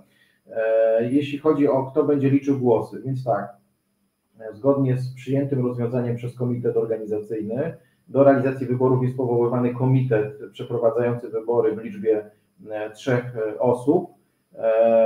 Co najmniej jeden członek tego komitetu musi pochodzić ze składu komitetu organizacyjnego. 2 pozostałe osoby będą to osoby, które mogą być zgłoszone przez organizacje, które delegowały do prac w komitecie poszczególnych członków. No, między innymi zakładam, że to będą tacy niezależni obserwatorzy, no jeżeli to tak by można interpretować. Nie będą to tylko członkowie komitetu, nie jesteśmy w stanie tego samodzielnie w tak wąskim składzie przeprocedować. Także poza członkiem komitetu, który będzie lokalnie na miejscu, będą również 2 niezależne osoby, które będą wskazane przez członków i organizacji, które zrzeszają ratowników, którzy delegowali członka do komitetu. I ten skład osobowy, 3-osobowy będzie przeliczał te głosy. Te głosy później przyjadą do Warszawy i będą na posiedzeniu komitetu również weryfikowane, czy to przeliczenie głosów zostało zrealizowane w sposób prawidłowy, czy protokół, który będzie tam przygotowywany na miejscu, zgadza się z liczbą głosów oddanych, liczbą pustych głosów, liczbą niepobranych kart, bo takie też przecież będą. I wtedy dopiero my jako komitet w drodze uchwały opublikujemy wyniki głosowań w poszczególnych, takie już finalne, potwierdzone po weryfikacji, czy te głosy zostały prawidłowo zidentyfikowane jako głos ważny, bo mamy pewnie głosy nieważne, ktoś potrójnie postawi ten krzyżyk, albo nie w tym miejscu co trzeba, więc to będzie podlegało weryfikacji przez wszystkich członków komitetu i wtedy dopiero potwierdzimy, że faktycznie te informacje, które zostaną zamieszczone przez komisje przeprowadzające wybory w protokołach są prawdziwe i zgadzają się ze stanem faktycznym. No właśnie, tutaj jeden z widzów i słuchaczy, Ireneusz, pozdrawiamy Cię bardzo serdecznie, napisał: mam nadzieję, że głosy nie będą liczyli pracownicy Ministerstwa Zdrowia. Cokolwiek, Ireneusz, masz tutaj na myśli? No... Na obecną chwilę Ministerstwo Zdrowia nie powiedział, że nie zgłasza tutaj kandydatów do tych komisji, także wydaje mi się, Irku, że pozdrawiam Cię za to, poza tym serdecznie, nie będą uczestniczyli w przeliczeniu tych głosów. Tak więc mamy nadzieję, że tak się stanie. Drodzy Państwo, 2 ogłoszenia, na których bardzo nam zależy, zespołowi redakcyjnemu i naszym partnerom. Pierwsze z nich, a Ciebie, Mateusz, poproszę, żebyś uszykował już tę literaturę branżową i żebyś jeszcze się zastanowił, jak tak podsumowując nasze dzisiejsze spotkanie, dodać te rzeczy, które ewentualnie nie padły. Ja, drodzy Państwo, wkleiłem jeszcze w komentarzach ciekawy wywiad, którego udzielił Mateusz na Ratownicy24. O wielu kwestiach tutaj jest napisane. Pewne padły bardzo szczegółowo w trakcie dzisiejszej rozmowy, ale są też kwestie, o których Państwo nie pytaliście, albo też one nie wybrzmiały bardzo mocno. Bardzo zachęcam Państwa do tego wywiadu, bo jest bardzo ciekawy, bardzo merytoryczny i naprawdę warto uzupełnić swoją wiedzę o te kwestie. Ale do brzegu dobijając, drodzy Państwo, chciałbym polecić Państwu 2 wydarzenia. Jedno wydarzenie to jest takie, które będzie miało miejsce online. Nurdi Strigec zostało patronem medialnym, NT Live będzie patronem webinaru, który będzie dostępny niebawem w tak zwanych internetach 9 października. Date Rape Drugs w ratownictwie, narkotyki stosowane w celach przestępczych. Świetny webinar, będziemy go patronować i ja będę go też moderował. Tak więc zachęcam Państwa do tego, żebyście się z nami spotkali na platformie Click Meeting 9 października 2023 roku między godziną 19 a 23.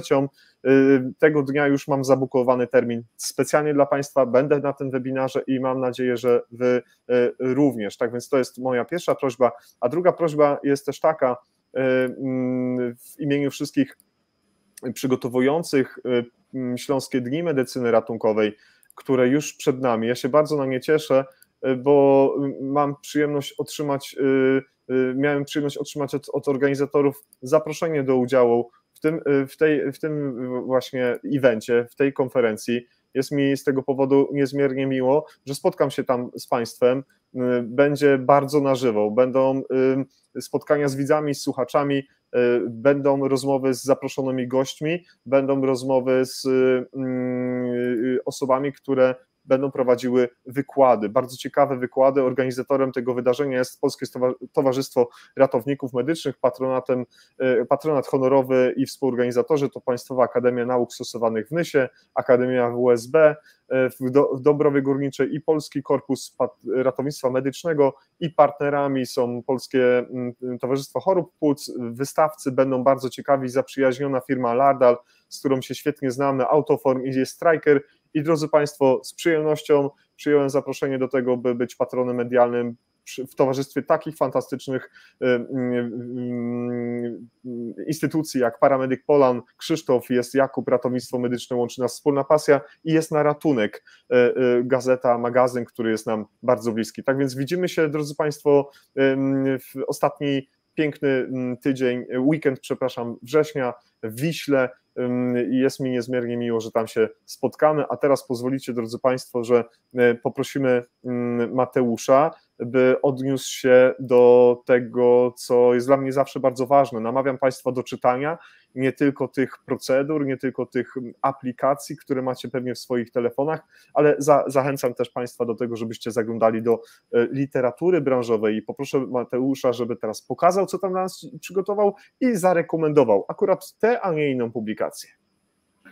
Tak, na wstępie, zanim jeszcze pokażę, to nie ma dużo tego na rynku, że tak powiem. Można powiedzieć, że jest jedna publikacja, która w taki bardziej przystępny sposób opisuje to, co jest zapisane w ustawie o zawodzie ratownika medycznego. Jeżeli nie lubicie Państwo czytać ustaw, to można skorzystać z tej publikacji. Małgorzata Paszkowska, wykonywanie zawodu ratownika medycznego w świetle ustawy o zawodzie. Tutaj macie dużo przepisanej ustawy, ale są też jakieś komentarze, odniesienia.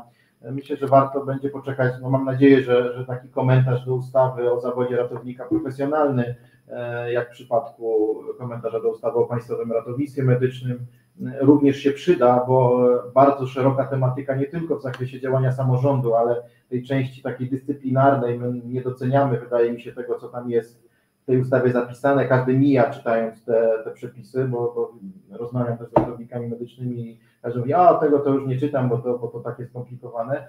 Tak skomplikowane, ale też będzie to wszystkich dotyczyło, także jeżeli wolicie taką przystępniejszą formę, to na pewno ta publikacja taka jest. No jest jedyna, którą na razie jest dostępna na rynku, przynajmniej ja nie spotkałem się, a śledzę i szukam też takich materiałów, które można by wykorzystać w pracy komitetu, tak? To na pewno. No to dobrze. Ja bardzo nie lubię tej części podsumowania, bo ona wtedy wróży szybki koniec naszej audycji, i tak wytrzymałeś z nami dzisiaj długo, chociaż nie poszliśmy na rekord. Przypominam, drodzy Państwo, audycja z panem profesorem Nadolnym, Klaudiuszem Nadolnym, trwała 3,50, nasza to zaledwie 2,40, ale dajmy jeszcze parę minut naszemu gościowi, Mateuszowi, na podsumowanie, na to, żeby odniósł się do zarówno tego wszystkiego, co przygotował, ale też żeby się odniósł do Państwa komentarzy i do tego, co usłyszał, i do tego, co przeczytał, bo wydaje mi się, że jest to bardzo ważne. Tak, ja bardzo dziękuję jeszcze raz za zaproszenie do dzisiejszego programu. To pokazuje, że jest potrzeba dalej szerzenia różnych informacji, pytań, zadawania tych pytań. Korzystajmy z tego. Dziękuję też za tą wolę tutaj kolejnych spotkań z członkami komitetu organizacyjnego. Jesteśmy tutaj wszyscy do Państwa dyspozycji. Jest to czas, w którym trzeba pytać, można pytać, powinno się nawet pytać. Jeżeli są jakieś wątpliwości, będziemy starać się odpowiadać na te pytania jak najsprawniej. Część z Państwa pisze do nas na adres komitet.organizacyjny@mzgov.pl. Wydaje mi się, że warto też z tego korzystać, z tej drogi, ponieważ no niestety nie jesteśmy w stanie dotrzeć do wszystkich. Ja tutaj sobie postaram wyświetlić Państwu jeszcze te kanały komunikacji, jakie mamy. Bardzo proszę. Mamy ten adres e-mail, który przed chwilą podałem, mamy stronę internetową, z których możecie czerpać informacje, mamy profil na Facebooku, ale mamy też, szanowni państwo, organizacje, które zrzeszają ratowników medycznych i które delegowały członków do komitetu. Jest nas naprawdę bardzo dużo. Jeżeli nie przez oficjalny kanał możemy się kontaktować przecież z tymi osobami, to są osoby, które spotykacie na co dzień w swojej działalności, jeżdżąc do pracy. To są koledzy, z którymi jeździcie w zespołach, pracujecie na SOR-ach, pracujecie w dyspozytorni, także korzystajmy z tego, tak? I jeżeli macie jakieś wątpliwości, nie chcecie oficjalnie pytać, korzystajcie z tych osób. Jesteśmy do państwa dyspozycji wszyscy. Każdy stara się też tłumaczyć. Wydaje mi się, że dzisiejsza aktywność też tych członków komitetu, którzy wzięli udział w dzisiejszym spotkaniu, za co bardzo dziękuję, pokazuje też, że zależy też na takim wyjaśnianiu tych wszystkich wątpliwości, bo państwo w swojej codziennej pracy między dyżurami nie macie czasu też na to, żeby się szczegółowo zapoznawać z pełną taką działalnością i zakresem podejmowanych uchwał. Także korzystajmy, pytajmy, ale nie hejtujmy, bo myślę, że to nie jest nam potrzebne. My obserwujemy też na media społecznościowe, jeżeli się pojawi jakiś temat, który wymaga wyjaśnienia, to taka reakcja też jest, czy to ze strony komitetu organizacyjnego, czy to ze strony członków tego komitetu. I zachęcam też do tego, jeżeli są pytania, są wątpliwości, nie wiecie pewnych informacji, bo nie mieliście czasu się z nimi zapoznać, jest to normalne. Pytajcie, korzystajcie z tych kanałów, które są. Jeżeli będą kolejne audycje z udziałem tutaj członków komitetu, jesteśmy też do państwa dyspozycji. Nam też zależy na tym, żeby to wszystko wyjaśniać i docierać do państwa jak najszerzej. Zachęcam do udziału w spisie ratowników medycznych. W mojej ocenie jest to bardzo ważne zadanie, od którego bardzo dużo będzie zależało i starajmy się zachęcić też innych ratowników medycznych do tego, żeby wzięli udział w tym spisie, tak żeby jak największa grupa osób, ratowników medycznych podjęła decyzję, kto ma ich reprezentować w przyszłości. To jest, wydaje mi się, kluczowe zadanie na ten moment. Pewnie będzie czas jeszcze mówić o pozostałych kolejnych etapach, ale na ten moment skupmy się na tym, żeby wziąć udział w tym spisie, spisać się i zachęcać innych do spisania się. Bardzo dziękuję jeszcze raz za poświęcony czas, za wszystkie pytania. Bardzo fajna audycja. Dziękuję, pozdrawiam.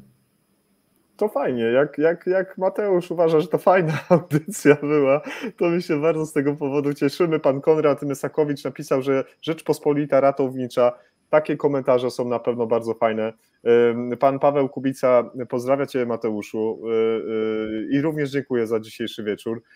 Pan paramedyk, nie wiem gdzie Pan jest, skąd Pan jest, czy może Pani skąd jest, ale dziękuję za szczególnie pańskiemu profilowi za wyświetlanie się dzisiaj bardzo, bardzo często i tak bardzo ambitnie. To jest dla nas bardzo, bardzo ważne, że są z nami nowi słuchacze, nowi widzowie. Drodzy Państwo, zapraszam Was do tego, żebyście zaglądali do nas na YouTube. Można nas obejrzeć, można tam też nas posłuchać, no chyba, że nie chcecie nas oglądać, no to wejdźcie na Spotify, tam też jesteśmy, tam też możemy wybrzmieć z naszym przekazem, na czym nam bardzo zależy. Wejdźcie proszę na nasz Facebook i napiszcie tam kilka zdań o tym, co myślicie o naszych audycjach, o tej szczególnie, czy się podobało, czy nie, co zmienić, co poprawić. Te opinie i recenzje, ten feedback, jaki chcemy od Państwa otrzymać, jest dla nas bardzo istotny. Szczególnie, że za chwilkę kolejna audycja. Już powiedziałem przed chwilką, że spotkamy się w Wiśle, ale za chwilkę jedna audycja, druga, trzecia, piąta, szósta i do tej setki w końcu musimy dobrnąć, tak żeby było bardzo, bardzo miłe.